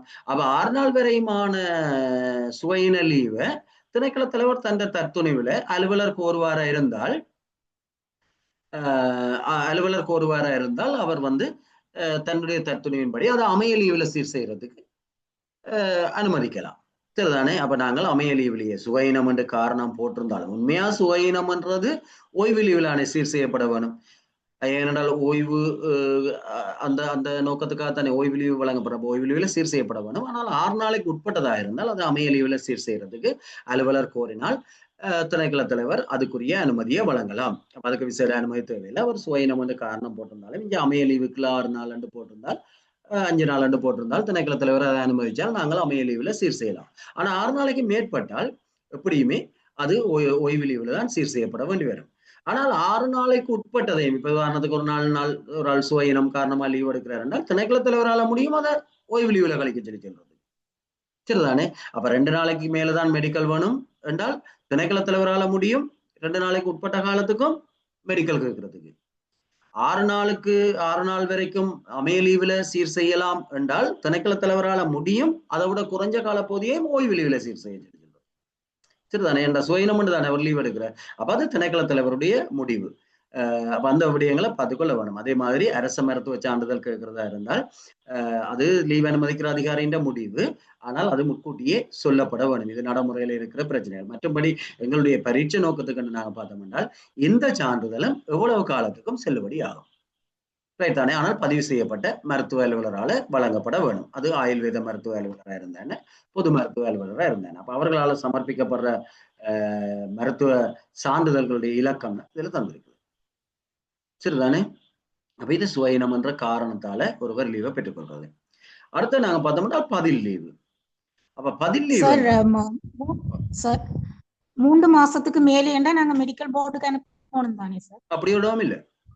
இங்க 3 மாசத்துக்கு மேலே என்ன மெடிக்கல் போர்டுக்கு அனுப்பணும் கேமே இல்லை. எங்களுக்கு என்னன்னு சொன்னால் மெடிக்கல் போர்டுக்கு போற ஆளை அனுப்பணும் என்றால் அவரை நாங்கள் மெடிக்கல் கண்டம்ல அனுப்ப போறோம் என்றால் மெடிக்கல் போர்டுக்கு அனுப்பணும். சரிதான். ஆனா திணைக்களத்தில் ஒரு ஆள முடியும். சரிதானே? அது அப்படி செய்ய வேணுமென்று இல்லை. இப்ப நாங்க சொல்ற விஷயம் அதான. ஒரு ஆள் 3 மாதம் இல்லை, அவருடைய சுயினத்தின் காரணமாக அது அனுமதிக்கப்பட்டால் மெடிக்கல் போர்டுக்கு அனுப்பணும் என்ற விடவும் இல்லை. மெடிக்கல் போர்டுக்கு நாங்கள் அனுப்புறது என்னன்னு சொல்லிச்சோன்னா அவர் தொடர்ச்சியா லீவ் எடுக்கிறார் என்றால் அவர் அரசு சேவைக்கு பொருத்தமற்றவர் என்கிறது. அப்ப அவரை தொடர்ந்து வச்சிருக்கிறது மருத்துவ காரணங்களுக்காக பொருத்தம் இல்லையான்னு கருதினால் அவரை நாங்கள் மருத்துவ காரணத்தின் பேர்ல ஓய்வு பெறதுக்கோ அல்லது அவருடைய சேவையை முடிவுறுத்துறதுக்கோ ஏதோ ஒரு நடவடிக்கை எடுக்க வேண்டி வரும். அதுக்குத்தான் மெடிக்கல் போர்டுன்றது பிரதானப்படுவதை தவிர கண்டிப்பாக இவ்வளவு காலத்துக்கு மேல மெடிக்கல் போர்டுக்கு அனுப்ப வேணும் என்ற ஒரு இது ஏற்பாடு தாவண விதிக்கோவையில் எங்கேயுமே இல்லை. அது நடைமுறையில சில நேரம் அது திணைக்களத்தில். ஆனால் நாங்கள் பல விடயங்கள் லீவு தொடர்பாக தவறாகத்தான் நாங்கள் விளங்கி வச்சிருக்கோம் என்றால் அது ஒரு திணைக்கள தலைவர் அப்படி ஒரு முடிவுக்கு வரலாம். அது தொடர்ச்சியா 3 மாதம் இல்லை, ஒன்றை விட்ட ஒன்று ஒரு கிழமையில 2 நாள் ஒரு ஆள் சுயனம் வந்து லீவ் எடுத்து கொண்டிருக்கிறார் என்றாலே அங்க 3 மாதம் வராது. உண்மையா அவர் லீவ் எடுக்கிறது 2 நாள் தான். ஆனால் அவரை நாங்கள் மருத்துவ பரிசோதனைக்கு அனுப்பி வைக்கலாம். ஏனென்றால் அவர் பொருத்தம் இல்லை, நெடுகவே சுயனம் வந்து லீவ் எடுக்கிறார் என்றால் அவரை நாங்கள் மருத்துவ காரணத்தால் ஓய்வு பெற தீர்மானிக்கலாம். அது அந்த சூழ்நிலையை பொறுத்தது. அது வேறு ஏற்பாடுகளின் கீழே பெறதை தவிர கண்டிப்பாக சுயனம் காரணமாக லீவ் எடுக்கிறது இவ்வளவு காலத்துக்கு மேலே என்றால் அப்படி போக வேணும் இல்லை. அப்ப இங்க நாங்க பார்ப்போம் பதில் லீவு. பதில் லீவுன்றது வார இறுதி நாட்கள்லயோ அல்லது பொது விடுமுறை நாட்கள்லயோ கடமையாற்றிய காலப்பகுதிக்கு சமனான காலம் ஏதாவது ஒரு கடமை நாள்ல லீவு வழங்கலாம். அப்ப எங்களுக்கு தெரியும் ஒருவருக்கு வார இறுதி நாட்கள்லயோ விடுமுறை நாட்கள்லயோ கடமையாற்ற வேண்டிய தேவைப்பாடு இல்லை என்றால் சில நேரம் ஏதேனும் ஒரு அவசர சூழ்நிலை காரணமாக அவரை கடமையாற்றுமாறு அவர் பணிக்கப்பட்டால் அந்த கடமையாற்றிய காலத்துக்கு பதிலாக அப்ப 2 நலன்கள் இருக்குது. ஒன்று எங்களுக்கு தெரியும் அந்த கடமையாற்ற காலத்துக்கு அவர் ஒன்றில் விடுமுறை தின சம்பளத்தையோ அல்லது மேலதிக நேர கொடுப்பனையோ பெற்றுக்கொள்றதுக்கான வாய்ப்பு இருக்குது. அது வேறொரு அத்தியாயத்துல அது விரிவா நாங்க பார்த்துனாங்க. சரிதானே? அது வார இறுதி நாட்கள் என்றால் மேலதிக நேர கொடுப்பனவை பெற்றுக்கொள்ளலாம், அல்லது விடுமுறை தினமாக இருந்தால் விடுமுறை தின கொடுப்பனவை பெற்றுக்கொள்ளலாம், வழங்கலாம். அது வேறொரு ஏற்பாடு. அப்படி இல்லை என்றால் 2வது விடயம்தான் அவர் கடமையாற்றிய நாளுக்கு பதிலாக ஒரு பதில் லீவை வழங்குறது. சரிதானே? அப்ப ஒன்றில் கொடுப்பனவு வழங்கலாம் அல்லது பதில் லீவு வழங்கலாம். அப்ப பதில் லீவு வழங்குறதாக இருந்தால் அதுக்குரிய ஏற்பாடு அதுதான் பதில் லீவுன்னு சொல்றது. லீவுன்னு சொல்லுவோம். அப்ப ஏற்கனவே வார இறுதி நாட்கள்லயோ அல்லது பொது விடுமுறை நாட்கள்லயோ கடமையாற்ற பணிக்கப்பட்ட ஒரு ஆள் அதுக்கு பதிலாக இன்னொரு கடமை நாள்ல லீவை வழங்குறது தான் பதில் லீவு. அப்ப பதில் லீவு வழங்க வேணுமென்றால் அதுக்குரிய நிபந்தனைகள் ஒன்று அவருக்கு பதில் லீவு வழங்குற கால பகுதி அலுவலக நேரத்துக்குள்ளே இருக்க வேணும்.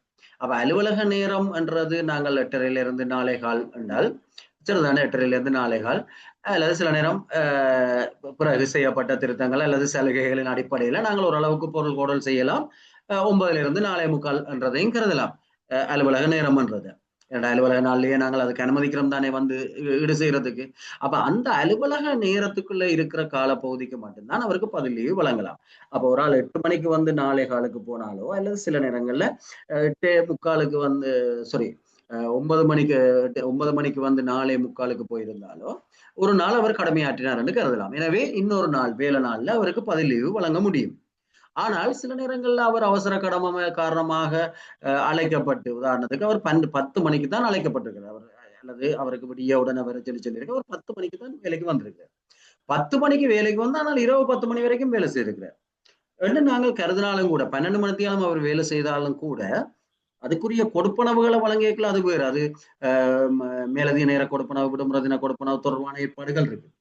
ஆனால் பதில் லீவு வழங்குறதா இருந்தால் அவர் 10 மணிக்கு வந்து இரவு 10 மணி மட்டும் வேலை செய்தாருன்னா அடுத்த நாள் விடிய மட்டும் வேலை செய்தாருன்னா அது அல்ல பிரச்சனை. அலுவலக நேரத்துக்குள்ளே இருக்க வேணும். அப்ப 10 மணிக்கு அவர் வந்திருக்கார் என்றால் 10 மணியிலிருந்து 4:15 வரைக்கும் அலுவலக நேரமாக இருந்தனால் நாங்கள் 10 4:15 வரைக்கும் உள்ள நேரத்துக்குள்ளதான். அப்ப எத்தனை மணித்தியாலம் வருதோ அவ்வளவு மணித்தியாலங்கள் தான் இன்னொரு கடமை நாள்ல அவருக்கு லீவு வழங்கலாம். சரிதானே? அப்ப இதுதான் இதுல சொல்லப்படுற முக்கியமான விடயம். மேலதி நேர கொடுப்பனவு அது வேறுபட்டது. அது மேலதி நேர கொடுப்பனவுக்கு அவருக்கு எலிஜிபிள் இருந்தால் அவர் 10 இரவு 10 மணி வரைக்கும் 12 மணித்தியாலத்துக்கு மேலதி நேர கொடுப்பனவு பெற்றுக்கொள்ளக்கூடியதா இருக்கும். ஆனால் பதில் லீவு பெற்றுக்கொள்றதா இருந்தால் அந்த அவர் கடமையாற்றிய காலப்பகுதி அலுவலக நேரத்துக்குள்ள இருக்கிற காலப்பகுதிக்குள்ளதான் வளமையான அலுவலக நேரத்துக்குள்ள இருக்கிற காலப்பகுதிக்குள்ள அவர் கடமையாற்றிய காலத்துக்கு சமனான காலம்தான் பதில் லீவாக வழங்கப்படும். அப்ப பதில் லீவுன்றது ஒரு நாள் தான் வழங்கணும் இல்லை.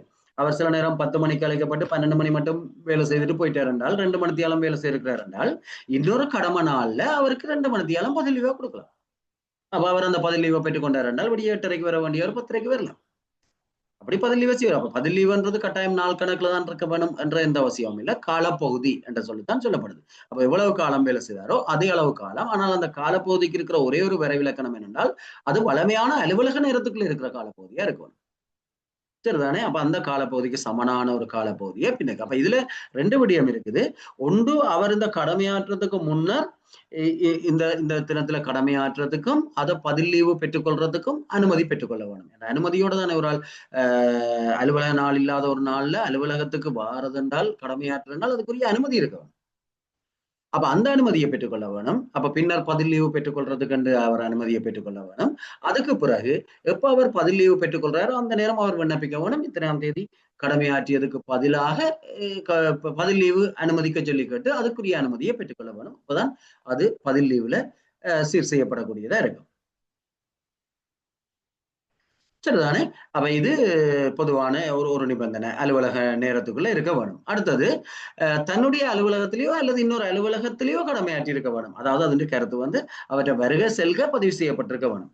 அப்ப அலுவலகத்துல கடமையாற்றுறதுக்கு தானே தவிர வெளிக்கல கடமைகளுக்காக இல்லை. சரிதானே? அப்ப பதில் லீவு பெற்றுக்கொள்ளணும் என்றால் ஏதேனும் ஒரு ஆபீஸ்ல, அப்ப தன் ஆபீஸ் இல்லை, இன்னொரு ஆபீஸ்ல அவர் கடமையாற்ற வேண்டிய ஒரு சூழ்நிலை இருந்தாலும் அங்க அவர் வரவுகள் பதிவு செய்யப்பட்டிருந்தால் அந்த அலுவலகத்துல கடமையாற்றியதுக்கு தான் பதில் லீவு வழங்கப்படும். ரைட். அப்ப 2வது நிபந்தனை. 3வது, அரசுக்கு மேலதிக செலவோ அல்லது பொதுவான பணிகளுக்கோ தடையோ ஏற்படாத வகையில பார்த்துக்கொள்ள வேணும். இது 3வது நிபந்தனை. இதை உறுதிப்படுத்த வேணும். அது அனுமதிக்கிற. அடுத்தது கடமையாற்றிய விடுமுறை நாள்ல இருந்து 1 வருடத்துக்குள்ள பெற்றுக்கொள்ள வேணும். சரிதானே? அப்ப இந்த 4 நிபந்தனைகள் இருக்குது. ரைட் தானே? வேணுமென்றால் இன்னொரு நிபந்தனையை நாங்க சொல்லலாம். நாட்டுக்கு வெளியேயான லீவோட இதை சேர்த்து பயன்படுத்தலாது. சரிதானே? இப்ப நாட்டுக்கு வெளியில இப்ப வெளிநாட்டு லீவை நாங்க எடுக்கல, வெளிநாட்டு லீவோடு சேர்த்து இந்த பதில் லீவையும் சேர்த்து அப்படி பயன்படுத்த இயலாது. அப்ப சரிதானே? அப்ப உள்நாட்டுலதான் அது பயன்படுத்த வேணும் என்றதான் அதனுடைய பொருள். அப்ப நாங்க பார்த்தோம்னா இந்த நிபந்தனைகள் இருக்குது. அப்ப பதில் லீவுன்றது எங்களுக்கு தெரியும். சாதாரணமாக பதில் லீவுன்றது ஒரு வார இறுதி நாட்கள்லயோ விடுமுறை தினத்திலேயோ கடமையாற்றியதுக்கு பதிலாக அது அந்த வளமையான அலுவலக நேரத்துக்குள்ள இருக்கிற காலப்பகுதிக்கு சமனான ஒரு காலப்பகுதியை இன்னொரு அலுவலக நாள்ல அவர் பெற்றுக்கொள்றது அல்லது அவருக்கு வழங்கப்படுறதுதான் பதில் லீவு. அப்ப அதுக்குரிய நிபந்தனைகள் கேட்கப்படலாம். நிபந்தனைகள் கணக்கு இருக்குது. சரிதானே? அப்ப நிபந்தனைகள் நீங்க பாத்தீங்கன்னா 5 நிபந்தனைகள் இருக்கு. அப்ப இப்படி 5 நிபந்தனைகள் இருக்கு. அப்ப பதில் லீவை நாங்க பாக்கல. பதில் லீவு இப்ப நாங்கள் எப்படி பரீட்சைக்கு தட்டி கொண்டு போறாங்கன்னா இது பதில் லீவு. ஓகே, பதில் லீவு எங்களுக்கு தெரியும் இதுல. ஆனால் அவன் பதில் லீவு பெற்றுக்கொள்வதற்கான நிபந்தனைகள் 5 தருகண்டா யோசிச்சு பார்த்தோம்னா 5 பேர் ஆகுது. சரிதானே? அப்ப அதுல நாங்கள் அப்படி பகுத்து நாங்க படிக்க வேண்டி இருக்கும். அப்ப பதில் லீவுன்றது இவ்வளவு தானே. அதுக்கேற்ற வகையில தான் இதுல குறிப்புகள் இருக்குது. சரியான லீவை பொறுத்த வரைக்கும் கொஞ்சம் இன்னும் சிறிய குறிப்புகளா தான் இதுல போட்டிருக்குது. ஏன்னா உங்களுக்கு அது விளங்குற சப்ஜெக்ட் எல்லா முழு விடயம் புதிய விடயங்கள் என்றால் முழுக்க இது குறிப்புகள் மாதிரி தான் இருக்குது. அப்ப இதுல பாத்துக்கொண்டீங்கன்னா இவ்வளவு விடயங்கள் பதில் லீவு சம்பந்தமா இவ்வளவுதான் விஷயம். அடுத்தது ஓய்வு லீவு. அப்ப ஓய்வு லீவை பொறுத்த வரைக்கும் எங்களுக்கு தெரியும் அது 24 நாட்கள். சரிதானே? ஆண்டுக்கு 24 நாட்கள். 7 நாட்களும் பணியாற்ற வேண்டிய ஆட்களுக்கு 28 நாட்கள். சரிதானே? அப்போ ஒரு வருஷத்துல சாதாரணமா 24 நாட்கள். அது இப்ப எங்களை போன ஆட்களுக்கு, அதாவது வார இறுதி நாட்கள்ல விடுமுறை தினங்கள்ல கடமையாற்ற தேவையில்லைனா, ஆனா 7 நாட்களும் பணியாற்ற வேண்டிய ஆட்களுக்கு, மருத்துவ உத்தியோகத்தர்கள் போன்றவர்களுக்கு 28 நாட்கள். சரிதானே? ஒரு வருஷத்துல 28 நாட்கள். அப்ப இங்க ஓய்வு லீவு தொடர்பா பார்க்கல எங்களுக்கு 2-3 சொற்பதங்கள் இருக்குது. ஒன்று ஓய்வு லீவு, அடுத்தது திரண்ட லீவு, அடுத்தது காலங்கடந்த லீவு, அடுத்தது சம்பாதித்த லீவு. சரிதானே? அப்ப இங்க திரண்ட லீவு என்று சொல்லப்படுறது சாதாரணமாக ஒரு ஆள் ஒரு வருடத்துல பெற்றுக்கொள்ளக்கூடிய லீவு. அமைய லீவுன்றது வேறுபட்டது. இந்த ஓய்வு லீவுல ஒருவர் சாதாரணமாக ஒரு வருடத்துல பெற்றுக்கொள்ளக்கூடிய லீவைத்தான் நாங்கள் திரண்ட லீவுன்னு சொல்லுவோம். சரியா? இந்த முறை உங்களோட சூப்பரா எக்ஸாம்ல இது ஒரு கேள்வி, திரண்ட லீவு. அப்ப இங்க பாத்தீங்கன்னு சொல்லி சொன்னால் லீவு பெறும் வருடத்திலையும் அதுக்கு முந்தின வருடத்திலையும் அவருக்கு இருக்கிற லீவுகளை தான் நாங்கள் பயன்படுத்தலாம். சரிதான? லீவு பெற வருடத்துல அவர் குறித்துள்ள லீவு, அது மாதிரி அதுக்கு முந்தின வருடத்துல அவர் சேமிச்சிருக்கிற லீவு. அப்ப இதைத்தான் திரண்ட லீவாக ஒருவர் பயன்படுத்த முடியும். சாதாரணமா பாத்தீங்கன்னு சொல்லி சொன்னால் ஒரு வருடத்துல 48 நாள் திரண்ட லீவா வரும். ஏனென்றால் இந்த வருஷத்து லீவும் போன வருஷத்து லீவும். அப்ப இந்த வருஷத்து லீவும் முழுமையா 24க்கு அவருக்கு குறித்து வந்துட்டு என்றால், போன வருஷத்திலையும் அவர் 24ஐயுமே சேமிச்சு வச்சிருக்கிறார் என்றால், அப்ப இந்த வருஷத்து 24ஐயும் எடுக்கலாம், போன வருஷத்து 24ஐயும் எடுக்கலாம் என்றால் அவருக்கு வரக்கூடிய திரண்ட லீவுன்ற ஆக உச்ச அளவு 48 நாள். அதுக்கு மேல வராது. ஏனென்றால் திரண்ட லீவுன்றதுக்கு வர விளக்கணமே சொல்லப்பட்டிருக்குது. அந்த நடப்பாண்டுல, அதாவது லீவு பெற வருடத்துல, எந்த வருடத்துல அவர் லீவு கேட்கிறாரோ அந்த வருடத்துல அவருக்கு குறித்துள்ள லீவும் உடன் முந்தின வருடத்துல, உடன் முந்தின வருடம், சரி எந்த வருஷம்னா போன வருஷம் 2020 2019, 2025 2024, 2026 2025, அதான் உடன் முந்தின வருடம். அப்ப உடன் முந்தின வருடத்துல அவர் பயன்படுத்தாத லீவு, இந்த ரெண்டையும் சேர்த்து எந்த ஒரு வருடத்திலையும் சாதாரணமா அவருக்கு வழங்கலாம். அப்ப திரண்ட லீவை பெற்றுக்கொள்றதுக்கு மிக விசேட அனுமதிகள் எதுவும் தேவையில்லை. லீவு அனுமதிக்கப்படுதான்றது மட்டும்தான் தேவை. அப்ப லீவு அனுமதிக்கப்பட்டால் அவருக்கு அப்படியே இந்த வருடத்தினுடைய ஓய்வு லீவுல சீர் செய்து கொண்டு போவோம். அனுமதிக்கப்பட்டு வர லீவ் எல்லாம் அது முடிஞ்சதுன்னா தன்னாலேயே போன வருஷத்துல இருக்கிற மீதியில சீர் செய்வோம். சரிதான். அப்ப திரண்ட லீவை ஒருவர் இந்த ஒரு வருடத்துல பெற்றுக்கொள்ளலாம். அப்ப ஒரு வருடத்துல ஒருவர் பெற்றுக்கொள்ளக்கூடிய ஓய்வு லீவுன்ற எண்ணிக்கை ஆக கூடினது 48 நாளா இருக்கும். அதே நேரம் 7 நாட்களும் கடமை புரிய வேண்டிய உத்தியோகத்தரா இருந்தால் அது 56 நாளா இருக்கும். சரி, 7 நாட்களும் கடமை புரிய வேண்டியவரா இருந்தால் அது 56 நாளா இருக்கும். அதே போல பதவி நில உத்தியோகத்தர்களை பொறுத்த வரைக்கும், சரிதானே, பதவி நில உத்தியோகத்தர்களை பொறுத்த வரைக்கும் நாட்டுக்கு வெளியே கழிக்கிறதுக்கான, சரிதானே, உள்நாட்டுல இல்ல, உள்நாட்டுக்கு அவர்களுக்கும் திரண்ட லீவுக்குரிய வரைவிலக்கணம் மேலே இருக்கிறதா. அப்ப மேலே இருக்கிற வரைவிலக்கணம் அதாவது அந்த வருடத்தின்றையும் உடன் முந்தின வருடத்தின்றையும் லீவு. அப்ப இந்த வரைவிலக்கணம் யாருக்கு பொருந்தும் என்றால் பதவி நிலை அல்லாத அலுவலர்களுக்கு பொருந்தும். அதாவது உள்நாட்டுக்கும் பொருந்தும், வெளிநாட்டுக்கும் பொருந்தும். பதவி நில உத்தியோகத்தர்களை பொறுத்த வரைக்கும் உள்நாட்டுக்கு மட்டும் பொருந்தும். சரிதானே? பதவி நில உத்தியோகத்தர்களுக்கு வெளிநாட்டுக்கு அவர்கள் லீவை பெற்றுக்கொள்றால், வெளிநாட்டுக்காக திரண்ட லீவை பெற்றுக்கொள்றால் அதுக்காக வேற வரைவிலக்கணம் சொல்லப்பட்டிருக்கு. அவர் நாட்டுக்கு வெளியே கழிக்கிறதா இருந்தால் லீவு பெறும் வருடம் அதுக்கு முந்தின 2 வருடங்கள்ல பயன்படுத்தாத லீவை பயன்படுத்தலாம். சரிதானே? அப்ப எப்பயுமே சாதாரணமாக பதவி நிலை அல்லாத அலுவலர்கள் உள்நாட்டில் என்னென்ன வெளிநாட்டில் என்னென்ன அந்த வருடத்துக்குரிய லீவு பெறும் வருடத்தினே உடன் முந்தின வருடத்தினே லீவை தான் பயன்படுத்தலாம். பதவி நில உத்தியோகத்தர்களும் உள்நாட்டில பயன்படுத்துறது கண்டால் அந்த வருடத்தின்றையும் அதுக்கு உடன் முந்தின வருடத்தினையும் தான் பயன்படுத்தலாம். எனவே உச்சையில் 48 நாட்களா தான் இருக்கும். 7 நாளும் கடமையாற்றாக்கள்னால் 56 நாளா இருக்கும். ஆனால் பதவி நில உத்தியோகத்தர்களை பொறுத்த வரைக்கும் வெளிநாட்டுல பயன்படுத்துறதுக்காக அவர்கள் லீவு கேட்கிறதா இருந்தால் அப்ப மட்டும் திரண்ட லீவுக்குரிய வரைவிலக்கணம் மாறுது. சரியா? இப்ப பதவி நில உத்தியோகத்தர்ல இருக்க வேணும், அதே நேரம் வெளிநாட்டுக்கு லீவுக்கு விண்ணப்பிக்க வேணும். அப்ப அப்படியான சந்தர்ப்பத்துல லீவுக்கு விண்ணப்பிக்கிற வருடத்துக்குரிய ஓய்வு லீவும் அதுக்கு உடன் முந்தின 2 வருடங்களுக்குரிய ஓய்வு லீவு. அப்ப அப்படி நாங்க பார்த்தோம்னு சொல்லிச்சோம்னா 72 நாள். சரிதானே?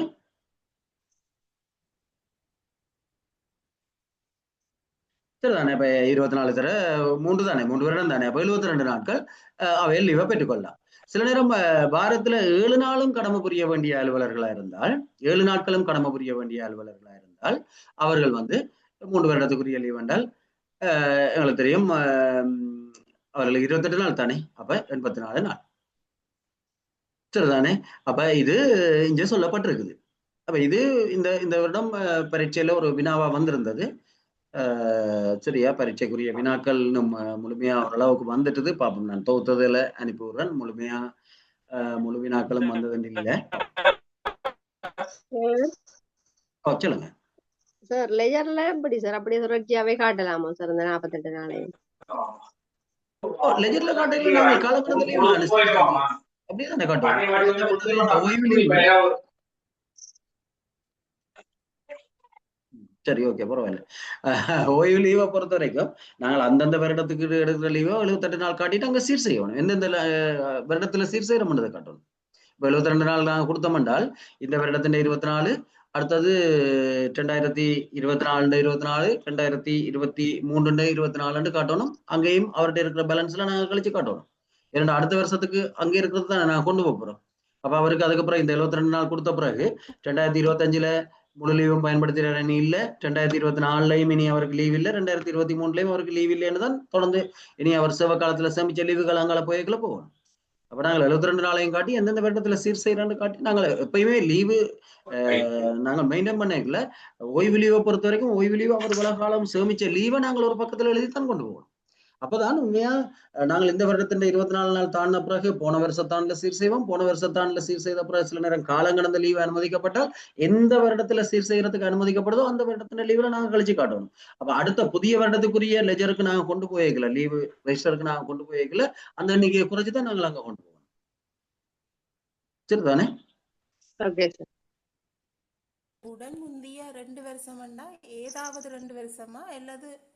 சரி, கிடைக்கிற கேஸ் ஸ்டடி கிளாஸ் முடிய நாங்கள் அடுத்த தொடர்ந்து வகுப்புகளை பற்றி கேட்போம். Presentation please. கிடைக்கலன்னு தெரியல, பார்ப்பேன். நான் எல்லா குரூப்லையும் போட்டு விடுறேன். எல்லாம் குரூப்புகள் கூடி போச்சுது, எனக்கே தெரியா கிடக்கு எந்த குரூப் எப்படி இருக்குன்னு பார்ப்போம். நான் முடிய இந்த குரூப்லையும் போட்டு விடுறேன். யார் கேட்டீங்கன்னு தெரியல, அதனுடைய நான் போட்டு விடுறேன்.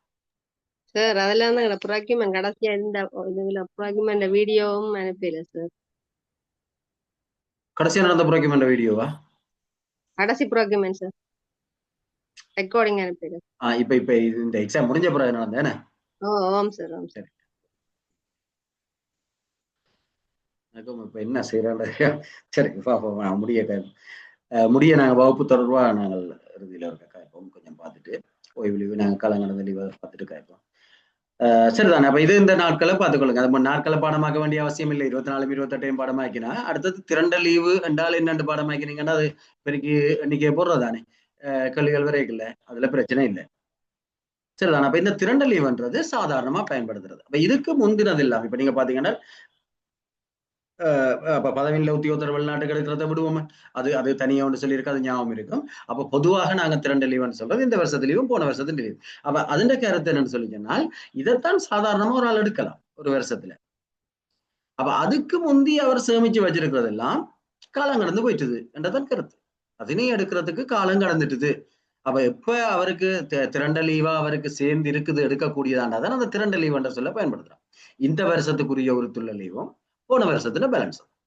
பதவியில் உத்தியோகத்தர்களுக்கு மட்டும் வெளிநாட்டுக்கு மட்டும் போன 2 வருஷத்தின் 2 வரும் என்றதை விளங்கி கொண்டீங்கன்னா சரி. அப்ப இதுல எல்லாம் பெருசா பாடமாக்குறதுக்கு ஒன்றும் இல்லை. ஆனால் இதுகளுக்கெல்லாம் கேள்வி வருது. கேள்வி வரைக்குள்ள குழப்பத்துல வேற எதுவும் இல்லாம எழுதிட்டு வர சரிதானே. திரண்ட லீவு என்றதை வடிவ விளங்கி கொண்டீங்கன்னா சரி. ஒரு வாரம் சாதாரணமா எடுக்கக்கூடிய அவருக்கு அந்த வருஷத்துல எடுக்கக்கூடியதா அவருக்கு திரட்சியா இருக்கிற லீவு, அவ்வளவுதான். நாங்கள் திரண்ட லீவ் வேண்டாலும் சில நேரம் காலம் கடந்த லீவ் எல்லாத்தையும் சேர்த்து எழுதுறது. அடுத்த நாங்க பார்த்தோம்னு சொல்லிச்சுனால் ஒரு ஆள் பொதுவா வெளிநாட்டு லீவுல இருந்து மீள திரும்பி கடமைக்கு அறிக்கையிட்டா அதே வருடத்துல மீளவும் வெளிநாட்டுக்கு லீவு கேட்டால் அந்த வருடத்துக்கு மீதியா உள்ள ஓய்வு லீவை வழங்கலாம். அப்ப சாதாரணமா நாங்க வெளிநாட்டுக்காக ஒரு ஆள் லீவு கேட்கல, எப்படி லீவை வழங்குவோம் என்றதை நாங்க பார்க்க வேண்டியிருக்கும். நாங்க பார்ப்போம். சரிதானே? அப்ப லீவை வழங்கிக்கல சில நேரங்கள்ல அந்த வருடத்தின் லீவை அவர் பெற்றுக்கொள்ளக்கூடிய இப்ப கேட்கிறாரு பொறுத்து, அல்லது சில நேரங்கள் அப்ப வெளிநாட்டு லீவு பொதுவாகவே எங்களுக்கு தெரியும் சாதாரணமாகவே இந்த வருடத்து லீவும் போன வருடத்து லீவும் தான். திரண்ட லீவு தான். நான் ஏற்கனவே சொல்லிட்டேன், பதவியில் இல்லாத அலுவலர்களுக்கு என்றால் யாரென்றாலும் திரண்ட லீவு தான் வெளிநாட்டுக்கும் பயன்படுத்தலாம். சரிதானே? அப்ப பதவியில் இல்லாத அலுவலர்கள் என்றால் இந்த வருஷம் போன வருஷம் நிச்சயம் சம்பளம் பெற்ற லீவா தான் போகும். அதே மாதிரி பதவியில் உத்தியோகத்தர்கள்னா இந்த வருஷமும் போன 2 வருஷம். அப்ப அதுக்கு 2 பிரச்சனை என்னன்னா போன 2 வருஷத்துலயோ அல்லது போன வருஷத்துலயோ சேமிப்பு இருக்க வேணும். அடுத்தது இந்த வருஷம் லீவுக்கு உரித்து இருக்க வேணும். அப்ப எப்ப உரித்து வரும் என்றதை நாங்கள் அடுத்த பார்த்த பிறகு அதை கேட்கல ஈஸியா இருக்கும். பொதுவாக முதல் நியமனத்துல ஒரு ஆள் ஓய்வு லீவு பெற்றுக்கொள்றதா இருந்தால் 9 மாதங்கள் பணியாற்றின பிறகுதான் ஓய்வு லீவு பெற்றுக்கொள்ளலாம். சரிதானே? முதல் நியமனம் அதான் நாங்க பார்த்தோம். அமைய லீவுக்கு ஓய்வு லீவு போல இப்படி கட்டாயமா கடமையாற்ற வேண்டிய கால பகுதி இல்லை.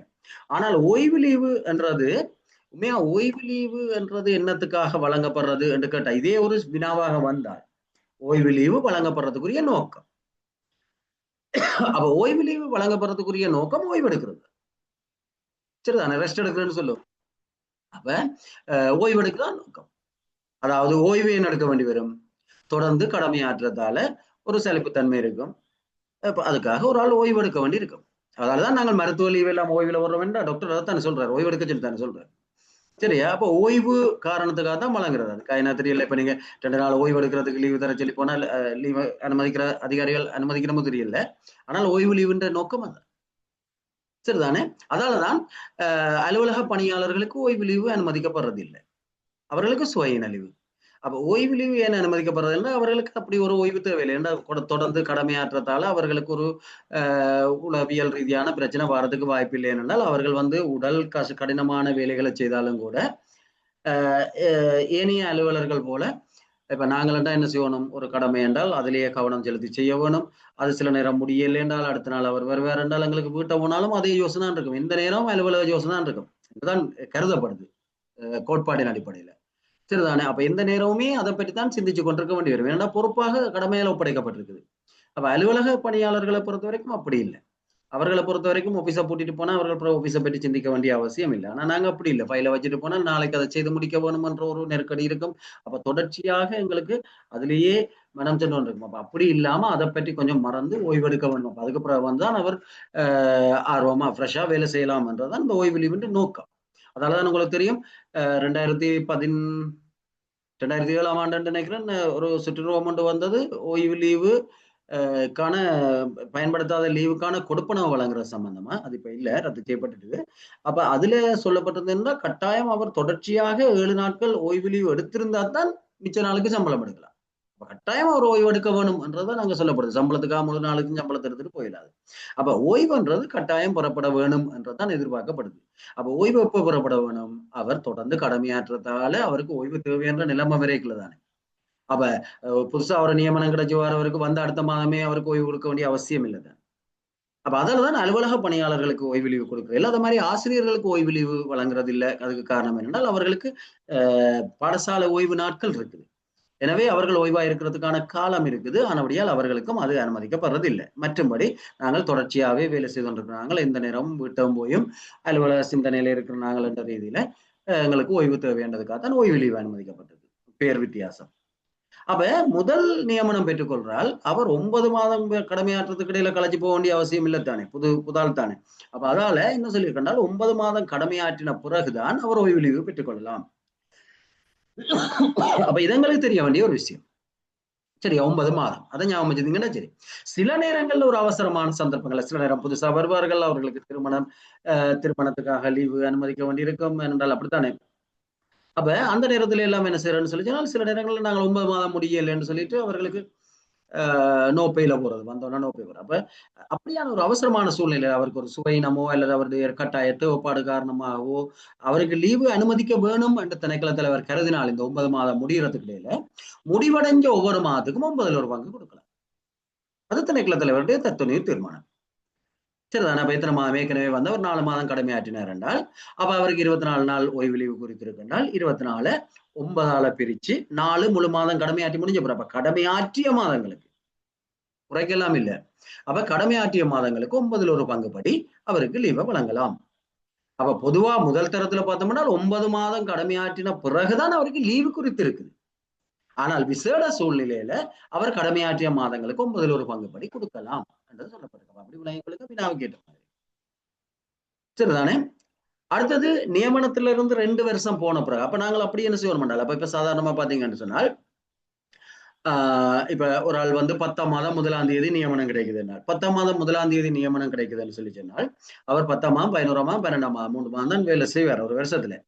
அப்ப அதுக்கு பிறகு அடுத்த வருஷம் மாறிடும். நாங்கள் என்ன பிள்ளையா செய்யறோம்னு சொல்லி சொன்னால் நாங்கள் லீவை எப்படி சீர் செய்யறோம் என்றால் நாங்கள் இப்ப அவர் 2010ஆம் ஆண்டு ஒரு ஆளுக்கு நியமனம் கிடைச்சிருந்தால் 2010ஆம் ஆண்டு 10ஆம் மாதம் 1ஆம் தேதி நியமனம் கிடைச்சிருந்தால் அப்ப அந்த வருடத்துல 2010ஆம் ஆண்டு 10ஆம் மாதம் 1ஆம் தேதியிலிருந்து 12ஆம் மாதம் 31ஆம் தேதி வரைக்கும் 3 மாதம் வேலை செய்திருக்கு. அப்ப 3 மாதம் வேலை செய்தார் என்றால் ஒரு வருஷத்துக்கு மொத்தம் 24 நாள். சரிதானே? ஆனபடியால் 3 மாதத்துக்கு 24 12ஆல பிரிச்சு 3ஆல பிரிக்கிறோம் என்றால் 6 நாள் லீவு என்று தான் பதிவோம். இப்பயும் அப்படி பழைய உங்களோட பழைய ஆக்களுடைய லீவ் என்றால் அப்படித்தான். அவற்றை முதல் பேமெண்ட் ஆண்டுல 6 நாள் லீவ் இருக்குது, அடுத்த ஆண்டுல 24 நாள், அடுத்த ஆண்டுல 24 நாள், அடுத்தது போக ஏதோ ஒன்று அப்படித்தான் நாங்கள் வச்சிருப்போம். ஆனால் தாவண விதிக்கோவையில சொல்றது அப்படி இல்லை, அப்படி செய்ய இயலாது. ஏனென்றால் நாங்கள் எப்படி சொல்லலாம், 10ஆம் மாதம் 1ஆம் தேதி அப்பயமம் கிடைச்சவருக்கு அந்த 10ஆம் மாதம் 1ஆம் தேதியிலிருந்து டிசம்பர் 31 வரைக்கும் 6 நாள் லீவ் இருக்குண்டு. ஏன்னா முதல் நாங்கள் ஏற்பாடு பார்த்தோம்னா 9 மாதத்துக்கு அவருக்கு லீவுக்கே உறுத்து இல்லையே. அப்ப முதல் 3 மாதத்துக்கு எப்படி 6 நாள் லீவு குறித்து வரும்? அப்ப அப்படி நாங்க பிள்ளையா கால்குலேட் பண்ணி பதிஞ்சதால தான் சில சில ஒரு சம்பவம் ஒன்று நடந்திருந்தது ஒரு அலுவலகத்தில். என்னென்றால் அவர் அடுத்த வருடம் 5ஆம் மாதம் லீவ் எடுத்திருக்கிறார். சரிதானே, 5ஆம் மாதம் லீவ் எடுத்திருக்கிறார்கள். அடுத்த வருஷம் 4 மாதம் தான் முடிஞ்சிருக்குது. ஏற்கனவே முதல் வருடத்துல நான் சொன்ன உதாரணத்துல 3 மாதம் தான் முடிஞ்சிருக்குது. அப்ப மொத்தம் 7 மாதம் முடிஞ்சிருக்குது. ஆனால் அவருக்கு லீவ் எப்படி கொடுத்திருக்குன்னு சொல்லி சொன்னால், சீர் செய்திருக்கின்றால் முதல் வருடத்துல 6 நாள் லீவ் இருக்குது அவர் எப்பயுமே கிடைச்ச வருடத்துல. அடுத்த வருடத்துல அவர் 5ஆம் மாதம் தான் எடுத்திருக்கிறார், ஆனபடியால் 24 நாள் இருக்குது. அப்ப 24 மாதம் 30 நாள் அவருக்கு சீர் செய்யப்பட்டிருக்கு. ஆனால் உண்மையான கருத்தை நீங்க பாத்தீங்கன்னா, அவர் 10ஆம் மாதம் 1ஆம் தேதி அப்பயமம் கிடைச்சவர் 5ஆம் மாதம் என்றால் ஏப்ரல் மாதம் 30ஆம் தேதி கிடையில அவர் உண்மையா பூர்த்தி செய்த மாதம் 7 மாதம். 7 மாதத்துக்குள்ள அவருக்கு ஓய்வு லீவுக்கே உறுத்தில்லை. ஆனால் அவருக்கு நாங்கள் சீர் செய்திருக்க 30 நாள். 30 நாள்னு சொல்லி சொன்னால் 24. அப்ப இப்படி நாங்க பிள்ளையா பதிகிறதால. எனவே தான் இங்கே சொல்லப்படுது என்னென்றால் அப்படி நாங்க செய்யலாது. எப்பயுமே ஒரு ஆளுக்கு முதல் நியமனம் கிடைச்சால் நாங்கள் முதல் 2 வருடத்துக்கும் அவற்றை நியமன திகதியிலிருந்து ஒரு வருடத்துக்கு 24 நாள் தான் கருத வேணும். அவ 10ஆம் மாதம் 1ஆம் தேதியிலிருந்து அடுத்த வருடம் 9ஆம் மாதம் 30ஆம் தேதி வரைக்கும் தான் ஒரு வருடம், அதுக்குத்தான் 24 நாள். அதுக்குள்ள அவர் எடுத்த லீவை கழிச்சு மிச்சம் சேமிச்சுதான் இருக்கும். அதுக்கு அடுத்த வருடம் 10ஆம் மாதம் 1ஆம் தேதியிலிருந்து 10ஆம் மாதம் 1ஆம் தேதியிலிருந்து செப்டம்பர் மாதம் 30ஆம் தேதி வரைக்கும் தான் திருப்பி ஒரு வருடம், அதுக்குத்தான் 24 நாள்னு நாங்க பார்க்க வேணும். 3ஆவது வருடத்துல தான் 2 வருஷம் முடிஞ்ச பிறகுதான், சரிதானே, 2 வருஷம் முடிஞ்ச பிறகு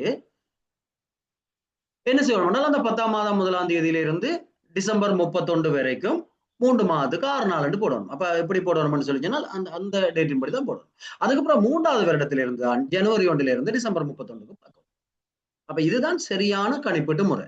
அப்ப அப்படி நாங்கள் செய்து லீவை சீர் செய்வோமா இருந்தா பிரச்சனை இல்லை. எஸ்எல்ஏசாக்கள் கவனிங்கன்னு சொல்லி சொன்னால் கேஸ் ஒன்று விரைக்கல, சரிதானே. இப்படி டேட்டுகளை தந்து கேஸ் ஒன்று விரைக்கல நாங்க குழம்பி போயிடுவோம். அப்ப கிளியரா இருக்கணும். என்னென்றால் அப்பயமும் கிடைச்சால் 9 மாதத்துக்கு அவருக்கு லீவு குறித்தில்லை, அதுக்குள்ள தேவை என்றால் 9ல் ஒரு பங்கு கொடுக்கலாம், அது வேறொரு கதை. அப்ப நாங்கள் 9 மாதத்துக்கு உரித்து இல்லை என்றால் அவருக்கு 24 நாளுக்கு எப்ப உரித்து வரும் என்றால் அவர் அப்பயமும் கிடைச்சதுல இருந்து ஒரு வருஷத்துக்கு தான் 24 நாள்னு நாங்க பார்க்க வேணும். அப்ப 1ஆவது வருடம் அப்படி பார்க்க வேணும், 2ஆவது வருடம் அப்படி பார்க்க வேணும். 2ஆவது வருடம் முடிஞ்ச பிறகுதான் அந்த குறக்காலத்தை பார்க்க வேணும். நாங்க முதல் வருஷத்திலேயே கொண்டே குறக்காலத்தை பார்த்தவன் தான் நான் சொன்ன தவறு வந்தது. பிறகு 3ஆவது வருடத்திலிருந்து கேலண்டர் ஆண்டுக்கு அல்லது பஞ்சாங்க வருடத்துக்கு, சரிதானே. அப்ப அதுக்கு ஜனவரி 1 டிசம்பர் 31 வரைக்கும் வரும். அப்ப இதுதான் நாங்கள் உண்மையிலேயே லீவை நாங்கள் பதிய வேண்டிய அல்லது செய்ய வேண்டிய முறை. நீங்க தாவண விதி கோவில பாத்தீங்கன்னா உதாரணம் எல்லாம் போட்டிருக்கு. ஆனால் நாங்கள் லீவு செய்யறோம் தாவண விதி கோவையை பார்க்கறது இல்லை தானே. ஆனபடியால் எங்களுக்கு அதுல தவறுகள் வரும். அப்ப இதுதான் அந்த ஏற்பாடு. அப்ப நீங்க இதெல்லாம் நான் சொல்றது விளங்காட்டி இதுல இருக்கிற விஷயம் உங்களுக்கு விளங்காது. அப்ப நியமனத்திலிருந்து 2 வருடத்தினை பூர்த்தி செய்த பின்னர் பஞ்சாங்க வருடத்தின் மீதமுள்ள மாதங்களுக்கு 12 வீதம் ஓய்வு லீவு வழங்கப்படலாம், சரிதானே. அப்ப அது வரைக்கும் ஒரு வருஷத்துக்கு தான் 24 என்றது நியமன தேதியிலிருந்து ஒரு வருஷம் இன்கிரிமெண்ட் மாதிரி தான் முதல் 2 வருஷத்துக்கும் பார்க்கணும் லீவை. எது ஓய்வு லீவு அமைய லீவு வேற மாதிரி பார்த்துட்டு அது பஞ்சாங்க வருஷத்துக்கு தான், சரிதானே. அப்ப இதை நீங்க பாத்தீங்கன்னா சரி. அப்ப 12 படி அப்ப பாருங்க 9 ஒரு இடத்துக்கு வருது, இங்க 12 என்னத்துக்கு வருது, சரியா. ஒரு மாதம் அவர் சேவையை பூர்த்தி செய்தால் 9 மாதத்துக்குள்ள அவருக்கு லீவு கொடுக்கறதா இருந்தால் 9ல் ஒரு பங்கா கொடுக்கலாம். ஏன்னா 9 மாதம் முடிஞ்சா 24 நாளையும் கொடுக்கலாம் தானே. ஆனபடியா 9 கொடுக்கலாம். ஆனால் அந்த குறக்காலத்துக்கு அவர் எப்பயுமே ஒரு வருஷத்துல குறக்காலத்துக்கு எவ்வளவு லீவ் பாக்குறதுக்கு மொத்தம் 12 மாதத்துல எவ்வளவு மாதம் வேலை செய்யிருக்காரு. எனவே 12 படி ஒரு மாத சேவைக்கு, ரைட் தானே. அப்ப இதை விளங்கிக் கொள்ளுங்க. அடுத்த ஜனவரி 1ஆம் தேதியிலிருந்து ஓய்வு லீவு பஞ்சாங்க வருடத்துக்கு வழங்கப்படும். இது 3ஆவது வருடத்துக்கு பிறகு, சரிதானே. 3ஆவது வருடத்திலிருந்து அவற்றை லீவை பார்க்க வேணும். 3 வருடம் வேலை செய்த பிறகு 3 மாதம் வேலை செய்த பிறகுதான் ஓய்வு லீவு வழங்கலாம். அப்ப இப்ப சேவையில இருக்கிற ஆட்களுக்கு நாங்க பார்த்தோம்னு சொன்னா முதல் நியமனம் அதெல்லாம் முடிஞ்ச பிறகு ஒரு ஆள் 3 மாதங்கள் வேலை செய்த பிறகுதான் அவருக்கு ஓய்வு லீவு வழங்கலாம், சரிதானே? அப்ப 3 மாதங்கள் வேலை செய்த பிறகுதான் ஓய்வு லீவு வழங்கலாம் என்று சொல்லி சொன்னால், ஜனவரி மாதத்துல ஒரு ஆள் ஓய்வு லீவு கேட்கிறார் என்று சொல்லி சொன்னால், அல்லது வழங்க வேண்டிய சூழ்நிலை வருது என்றால், அந்த வருடத்துக்குரிய லீவு அவருக்கு இருக்காது. சரிதானே? அப்ப எப்ப அந்த வருடத்துக்குரிய லீவு அவர் குறித்தாகும் என்றால், ஏப்ரல் மாதத்துல அவர் லீவு கேட்டாதான். அதுவும் இந்த 3 மாதம் அவர் கடமைக்கு வந்திருந்தாதான். இந்த 3 மாதம் நோப்பையில நின்றிருந்தார் என்றால் இல்ல. அப்ப 3 மாதங்கள் வேலை செய்த பிறகு, கடமையாற்றின பிறகு, 3 மாதங்கள் முடிஞ்ச பிறகு இல்ல. ஒரு நாளும் இங்க சொல்லப்படையில ஏப்ரல் மாதத்துல அவருக்கு 24 நாளும் கொடுக்கலாம். 3 மாதங்கள் கடமையாற்ற வேணும். அப்ப இப்ப அவர் ஜனவரியும் பிப்ரவரியும் சம்பளமற்ற லீவ்ல நின்றுப்பாரா இருந்தால், மார்ச் மாதம் தான் அவர் கடமைக்கு வருவாரா இருந்தால், அந்த வருடத்துக்குரிய ஓய்வு லீவு அவருக்கு வரணும் என்றால் மார்ச் ஏப்ரல் மே கடமையாற்றின பிறகு ஜூன் மாதம் தான் அவருக்கு அந்த வருஷத்துல 24 நாள் கொடுக்கலாம். அதான் இதுன்ற பொருள். சரிதானே? 3 மாதம் கடமையாற்ற வேணும் என்றதை ஞாபகத்துல வச்சிருங்க. அப்ப அப்படி கடமையாற்றின பிறகு அவருக்கு 24 நாளும் கொடுக்கலாம். அப்ப வெளிநாட்டு லீவுக்கு விண்ணப்பிக்கலையும் அப்படித்தான் நாங்க பார்ப்போம். ஆனால் அவசர சூழ்நிலை என்று திணைக்கள தலைவர் திருப்திப்பட்டால் கடமையாற்றிய ஒவ்வொரு மாதத்துக்கும் 3 பங்கை கொடுக்கலாம். ஏன்னா 3 மாதம் முடிய 24 கொடுக்கலாம் தானே. அப்ப கடமையாற்றிய ஒவ்வொரு மாதத்துக்கும் 3 பங்கு. அப்ப பாருங்க, அங்க 9 உண்டு, 12 என்னத்துக்கு வந்தது, 3 என்னத்துக்கு வருது. அதை விளங்கி கொண்டீங்கன்னா ஒன்று குழம்பாது. இல்லாட்டி எல்லாத்தையும் சேர்த்து பாத்தீங்கன்னா இது 12 3 9 எல்லாம் குழப்பம் மாதிரி தான் இருக்கு. அப்படி ஒரு குழப்பமுமே இல்லை. சரிதானே? அப்ப ஒரு ஆள் 3 மாதம் வேலை செய்த பிறகுதான் அவருக்கு ஓய்வு லீவு குறித்தாகும். அப்படி அதுக்கிடையில அவசர சூழ்நிலையால் அவருக்கு லீவு வழங்குறதா இருந்தால் 3 பங்கு கொடுக்கலாம். அப்ப நாங்கள் ஒரு ஆள் வெளிநாட்டு லீவுக்கு விண்ணப்பிக்கல, ஜனவரியில விண்ணப்பிப்பாரா இருந்தால் அவர் 1 மாதமும் கடமையாற்ற இல்லை தானே. ஆனபடியால் அவருக்கு இந்த வருஷத்து லீவுக்கு எலிஜிபிள் இல்லை. இந்த வருஷத்து லீவுல உரித்து எதுவும் இல்லை. அப்ப அவருக்கு நாங்கள் சீர் செய்யக்கூடிய லீவு, திரண்ட லீவ் என்றால் இந்த வருஷத்துக்கு குறித்துள்ள லீவும் போன வருஷம் பேலன்ஸும் தானே. அப்ப இந்த வருஷத்து லீவுல அவருக்கு குறித்து இல்ல. அப்ப போன வருடத்துல அவர் ஏதேனும் சேமிச்சு வச்சிருந்தால் அதை மட்டும்தான் முழு சம்பளத்தோட அவருக்கு கொடுக்கலாம். மிச்சம் சம்பளமற்ற லீவா தான் போகும். பிப்ரவரி மாதத்துல அவர் லீவு கேட்பாரா இருந்தால், திணைக்கள தலைவர் திருப்திப்பட்டால், ஏற்கனவே இந்த வருடத்துல ஜனவரி மாதம் அவர் கடமையாற்றியிருந்தார். எனவே இந்த வருஷத்தான லீவுல அது கொடுக்க வேணும் என்று கருதினால் 3 பங்கு கொடுக்கலாம். அப்ப 8 நாள் கொடுக்கலாம். 24 3 8 நாள் இந்த வருஷத்துக்குரிய லீவுல சீர் செய்யலாம். போன வருஷத்தான் லீவு 24 நாள் இருந்தால் மொத்தம் 32 நாள் அவருக்கு சீர் செய்யலாம். மீதி சம்பளமற்ற லீவா தான் போகும். மார்ச்ல அவர் கேட்பாரா இருந்தால், ஏற்கனவே 2 மாதம் கடமையாற்றிட்டார். அப்ப 2 மாதம் கடமையாற்றி இருந்தால் 16 நாள் லீவு கொடுக்கலாம். கொடுக்கணும் என்று கருதினார். அதோட போன வருஷத்தான் மீதியையும் சேர்த்து அவருக்கு கொடுக்கலாம். ஏப்ரல்ல லீவு கேட்பாரா இருந்தால், அல்லது ஏப்ரலுக்கு பிறகு அவர் லீவு கேட்பாரா இருந்தால், இந்த வருஷம் 3 மாதம் கடமையாற்றிட்டார் என்றால் இந்த வருஷத்துக்குரிய 24 நாளும் அவருக்கு குறித்து வந்துடும். போன வருஷத்தான் பேலன்ஸும் அவருக்கு இருக்குது. எனவே அதைத்தான் திரண்ட லீவு. இப்ப திரண்ட லீவ் என்றால் அவருடைய விளக்கம். அப்ப 48 நாளும் அவருக்கு வெளிநாட்டு லீவுல சீர் செய்யலாம். அதுக்கு மேற்பட்டால் சம்பளமற்ற லீவா வரும். இதே மாதிரி தான் பதவியில்ல உத்தியோகத்தர்களுக்கு வெளிநாட்டு லீவ் என்றால் கடந்த 2 வருடத்தை பார்க்கிறது, அது ஒன்றுதான் மாறும். சரிதான். ஆனா இந்த வருஷத்தின் உரித்துடைமை என்றது இதே போலதான் பார்க்க வேண்டி வரும். ரைட் தானே? அப்ப அந்த காலத்தை விளங்கிக் கொள்ளுங்க. அப்ப 3 மாதம். அப்ப சாதாரணமா ஓய்வு லீவு என்றது அவர் தொடர்ச்சியா கடமையாற்றுறதுக்காக அவர் ஓய்வு எடுக்க வேணும் என்றால் 3 மாதம் கடமையாற்றினது பிறகு தானே அவருக்கு ஓய்வு எடுக்கும். அதுக்கிடையில வந்தோடனே வருஷம் பிறந்தோன்னு ஓய்வு தேவையில்லை தானே என்றதான் அந்த நோக்கம். சரிதானே? அப்ப 3 மாதங்கள் குறைஞ்சது அவர் கடமையாற்றின பிறகுதான் அவர் களப்படைஞ்சு போக வேணும் என்றதான் அங்க எதிர்பார்க்கப்படுது. சரிதானே? அப்ப பாருங்க, முதல் நியமனம் என்றால் 9 மாதத்துக்கு பிரதான ஓய்வு லீவு குறித்து அதுக்கிடையில தேவை என்று சொல்லி சொன்னால் விசேட சூழ்நிலைகள் 9 பங்கு கொடுக்கலாம். மற்ற அலுவலர்களை பொறுத்த வரைக்கும் 3 மாதம் முடிஞ்ச பிறகுதான் கொடுக்கலாம். அதுக்கிடையில தேவை என்றால் முடிவடைந்த ஒவ்வொரு மாதம் தான். இப்ப பிப்ரவரி என்றால் ஜனவரி மட்டும் தான் முடிஞ்சிருக்கு. அப்ப 1 மாதம் தான் முடிஞ்சிருக்கு. சரிதானே? அதே நேரம் இந்த 3 மாதம் என்றதை ஞாபகம் வச்சிருக்க. ஜனவரி பிப்ரவரி மார்ச் என்றது உதாரணம் தானே தவிர அது அல்ல சொல்லப்படுறது.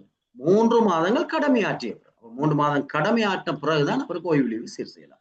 அப்ப அவர் முன்னுக்கு ஏதாவது சம்பளமற்ற லீவுல இருந்து வந்திருந்தாரா இருந்தால், அல்லது அரைச்சம்பள லீவுல இருந்து வந்திருப்பாரா இருந்தால், வந்து கடமையாற்றினதுல இருந்து 3 மாதம் போன பிறகுதான் அவருக்கு முழுமையான உரித்து வரும் என்றதை ஞாபகம் வச்சிருந்தீங்கன்னா சரி.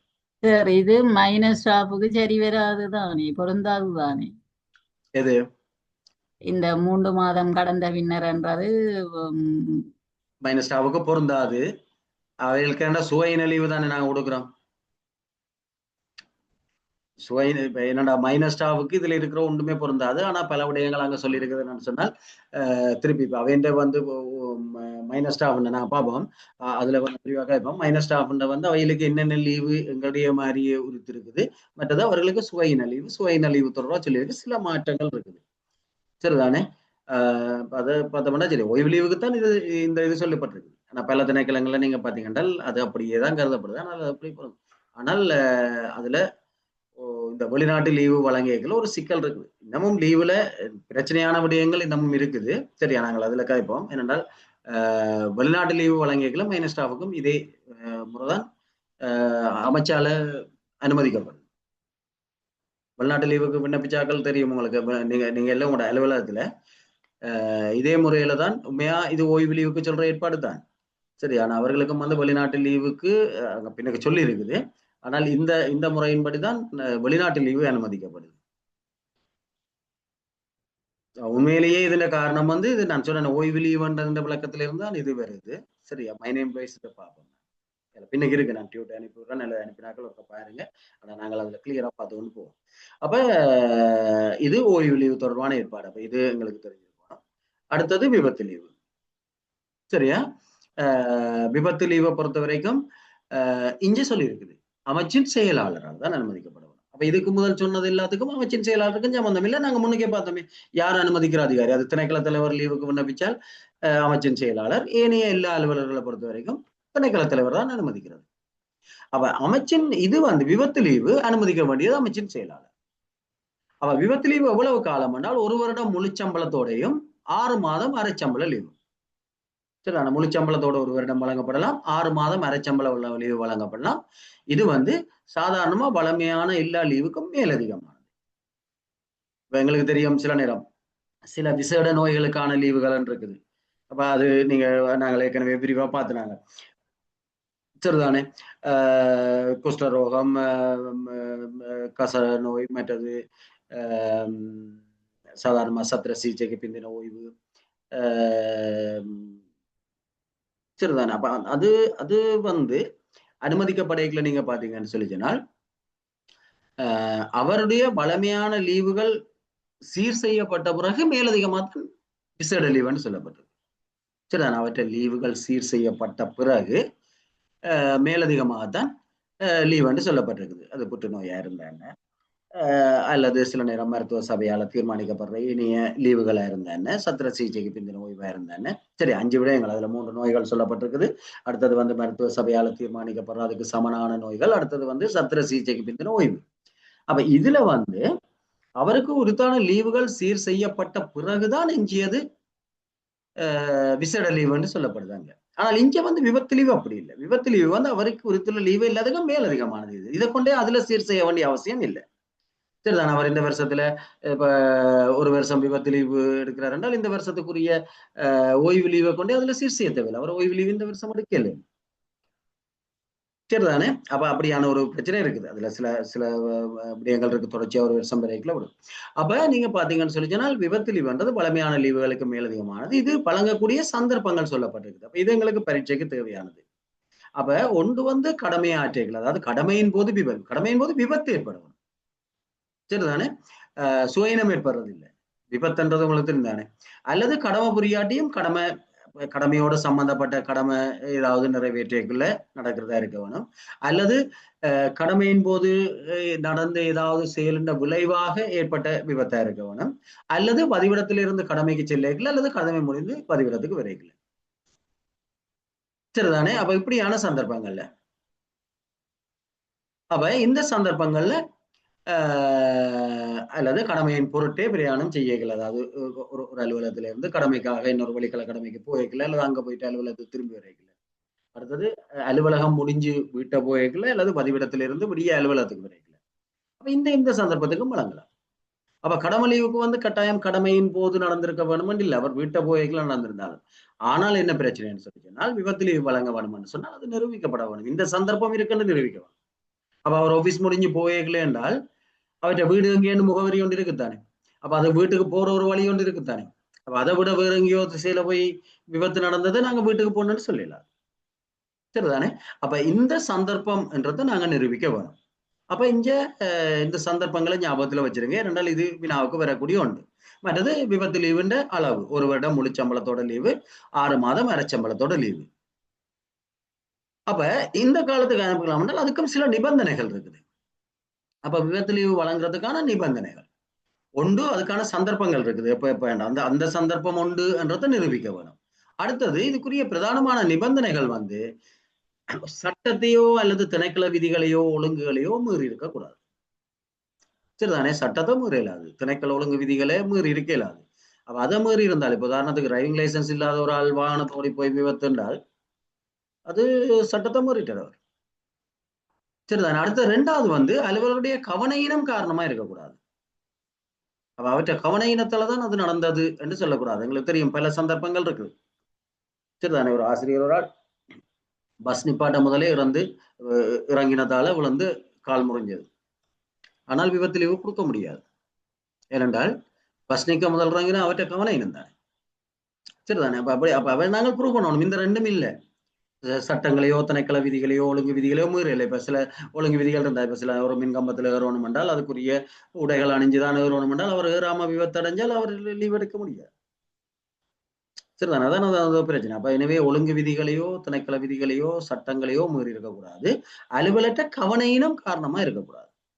அப்ப இதை ப்ரூவ் பண்ணணும். அப்ப அதுக்காக நாங்கள் விபத்து ஒன்று நடந்தால் இந்த லீவு கொடுக்குறோம், அதுக்காக ஒரு விசாரணை அறிக்கை ஒன்று செய்யணும். முதலாவது அந்த சந்தர்ப்பத்துக்குள்ள வருது என்றதை நாங்கள் நிரூபிக்க வேணும். அடுத்தது இந்த 2ம் இல்லை என்றதை நிரூபிக்க வேணும். அப்ப அதுக்குரிய வாக்குமூலங்களை பதிவு செய்து எல்லாம் கொடுத்து தான் விபத்து லீவு பெற்றுக்கொள்ளலாம். சும்மா சாதாரணமா இல்லை. காயத்தின் தன்மைக்கு ஏற்ப மருத்துவ சபை என்ற சிபாரிசுக்கமே வழங்கப்படும். அப்ப மருத்துவ சபை எவ்வளவு காலத்துக்கு சிபாரிசு செய்யப்படுதோ அந்த காலத்துக்கு வழங்கப்படும். ஆனால் உச்ச காலம் முழு சம்பளத்தோட 1 வருஷம், அரைச்சம்பளத்தோட 6 மாதம். வளமையான லீவுக்கும் மேலதிகமா வழங்கப்படும். அப்ப வளமையான லீவுக்கும் இதுக்கும் எந்த விதமான தாக்கத்தையும் செலுத்தாது. விண்ணப்பம் பொது 5. அங்க ஏற்கனவே உள்நாட்டு லீவு வெளிநாட்டு லீவு 125A 126 பார்த்துனாங்களா, அதோட இது பொது 5. சரிதானே? அப்ப அதையும் சேர்த்து வச்சுக்கொள்ளுங்க. அப்ப பொது 5 படிவத்துல விண்ணப்பிக்க வேணும், செயலாளர் அனுமதிக்க வேணும். விபத்து லீவுல வரக்கூடிய வினாக்கள் அவ்வளவுதான். அடுத்தது விசேட பிணி லீவ் ஒன்று இருக்கு. சரி, இதையும் பார்த்துட்டு நாங்கள் நிறைய விஷயம் எதிர்கால வகுப்புகளை பற்றி கிடைச்சிட்டு, அப்ப விசேட பிணி லீவ் ஒன்று இருக்கு. விபத்து லீவுல நட்டஈடு அப்படி எல்லாம் இருக்கு. நட்டஈடு லீவுக்கும் அதுக்கும் சம்பந்தம் இல்லை. அது நட்டஈடு வேறு. நட்டஈடு இருக்குது. நட்டஈடு 2 வகையில் இருக்கு. ஒன்று விபத்துல மரணம் என்றால் என்ன, அடுத்தது நிரந்தர இயலாமை அடைஞ்சால் அல்லது தற்காலிக இயலாமை அடைஞ்சால் அதுக்கு தனியான சுற்றுலாங்கள் இருக்குது. விபத்து லீவு வழங்குறதோட நட்டஈடு வழங்கலாம், அது வேறு ஒன்று. அதுக்கும் லீவுக்கும் சம்பந்தம் இல்லை. இப்ப ஒருவர் கடமையின் போது இறந்தார் என்றால், உதாரணத்தை சொல்றால் கடமையின் போது ஒரு ஆள் இறந்தார் என்றால் அதுக்கு அவருக்கு 5 வருட சம்பளம். சரிதானே? 5 வருட சம்பளம்னு சொல்லிச்சனால் அப்ப அதுல நாங்கள் இதுல பார்த்த காரணங்கள் இருக்குத்தானே. உண்டு கடமையின் பொருட்டு அல்லது கடமையின் பொருட்டு பிரியாணி, அதாவது நேரடியா கடமையோட சம்பந்தப்பட்டிருந்தால் 10 வருட சம்பளம். வதிவிடத்திலிருந்து அலுவலகத்துக்கு வரைக்குள்ள அல்லது அலுவலகத்திலிருந்து வதிவிடத்துக்கு திரும்பியா இருந்தால் 5 வருட சம்பளம் நட்டஈடா வழங்கப்படும். அது மாதிரி முழுமையான இயலாமை அடைஞ்சால் அதுக்கு இருக்குது. அது மாதிரி பகுதி இயலாமை என்றால் அந்த வீதங்கள் எல்லாம் இருக்குது, அது அந்த சுற்றுலத்துல இருக்குது. சரி, அப்ப அது எல்லாம் பாடமாக்கி இயலாது. ஆனால் ஒரு பரீட்சைக்கு ஒரு வினாண்டு வந்திருந்தது, பெருவிரல் ஒன்று இல்லாம போனால் அவருக்கு வழங்க வேண்டிய வீதம் உண்டு. சிலது ஒன்றுமே செய்யலாது. அதனால பாக்கல் பண்ணா பாத்துக்களுக்கு அது சுற்றுலா இருக்கு, அதுல போட்டிருக்குது ஒவ்வொன்றுக்கும் விரல் இல்லாட்டி கண் இல்லாட்டி கை இல்லாட்டி தோடு இல்லாட்டி என்றதுக்கெல்லாம் வீதம் போட்டு. சரியா? அப்ப அது இது ஒரு பரீட்சைக்கு வந்திருக்கு.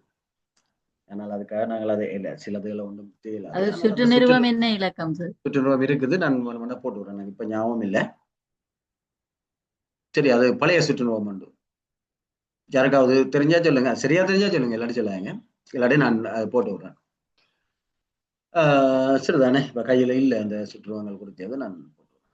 அப்ப அதுலதான் நாங்க பார்க்க வேணும் விபத்து ஒன்று வந்தால். அது நட்டஈடு தொடர்பான அது தனியான ஒரு விடயம். அதுல இப்ப கடமைக்கு திரும்புறோம் இருக்கு. உண்மையா முதல்ல எல்லாம் 5 வருஷம் தான் இருந்தது. பிறகு இடையில ஒரு சுற்றுவத்தாலதான் அந்த கடமையோட சம்பந்தப்பட்ட கடமையின் பொருட்டு பிரயாணம் அல்லது கடமை ஆற்றேக்குல விபத்து அதுகளுக்கெல்லாம் நட்டஈடு 100 மடங்கா 100 வீதத்தால அதிகரிச்சது. 5 வருஷ சம்பளம்னா 10 வருஷ சம்பளமா அதிகரிச்சது. இங்க சம்பளம்னு சொல்றது எல்லாமே எங்களுக்கு தெரியும். தாவண விதி கோவையில எங்க சம்பளம்னு சொன்னாலும் அவருடைய அடிப்படை சம்பளம். சரிதானே? படிகளை சேர்க்கறது இல்லை தானே? அடுத்தது வந்து எங்களுக்கு தெரியும் இப்ப விபத்துன்றது விபத்து தான். இப்ப உதாரணத்துக்கு கடமையில இருக்கல ஹார்ட் அட்டாக்ல இருந்தா அது விபத்து அல்ல, சரிதானே? விபத்து என்றது எதிர்பாராம நடக்கிற ஒன்று. அவருக்கு சுயினம் காரணமா ஒருவர் இருக்கிறதோ அல்லது ஆபீஸ்ல இருக்கல ஹார்ட் அட்டாக் வந்துட்டு அது விபத்து என்று நாங்க கருதல. ஆபீஸ்ல இருக்கல ஃபேன் கலண்டு விழுந்தால் விபத்து, சரியா? ரைட். அப்ப நாங்க பார்ப்போம். அடுத்தது இன்னொன்று இருக்குது, என்னன்னா விசேட பணி லீவு. இந்த விசேட பணி லீவுன்றது கடமையை ஆற்றும் போது நோய்வாய்ப்பட்டால், அதாவது கடமையின் காரணமா, இப்ப உங்களுக்கு தெரியும் ஹெல்த்ல வேலை செய்யறார்கள், சில நேரங்கள்ல தொற்று நோயோட வேலை செய்யறார்கள், அல்லது இப்ப அரசாங்க உத்தியோகத்தர் தானே விஞ்ஞான ஆய்வு கூடங்கள்ல வேலை செய்யறார்கள். அப்ப அந்த அதுல நோய்வாய்ப்பட்டால் சரிதானே? அப்ப இது சாதாரணமா எங்களுக்கு பொருந்தாது. அப்படியான சந்தர்ப்பங்கள்ல நோய்வாய்ப்பட்டால் 6 மாதம் முழு சம்பளத்தோடையும் 6 மாதம் அரைச்சம்பளம். அங்க வந்து 1 வருஷமும் 6 மாதம், இங்க 6 மாதம் 6 மாதம். இதுவும் அமைச்சின் செயலாளர் தான் அனுமதிக்க வேணும். அப்ப இதுக்குரிய பாத்தீங்கன்னா அதே மாதிரிதான் சொந்த தவறால ஏற்படையில் என்று இருக்கணும், சரியா?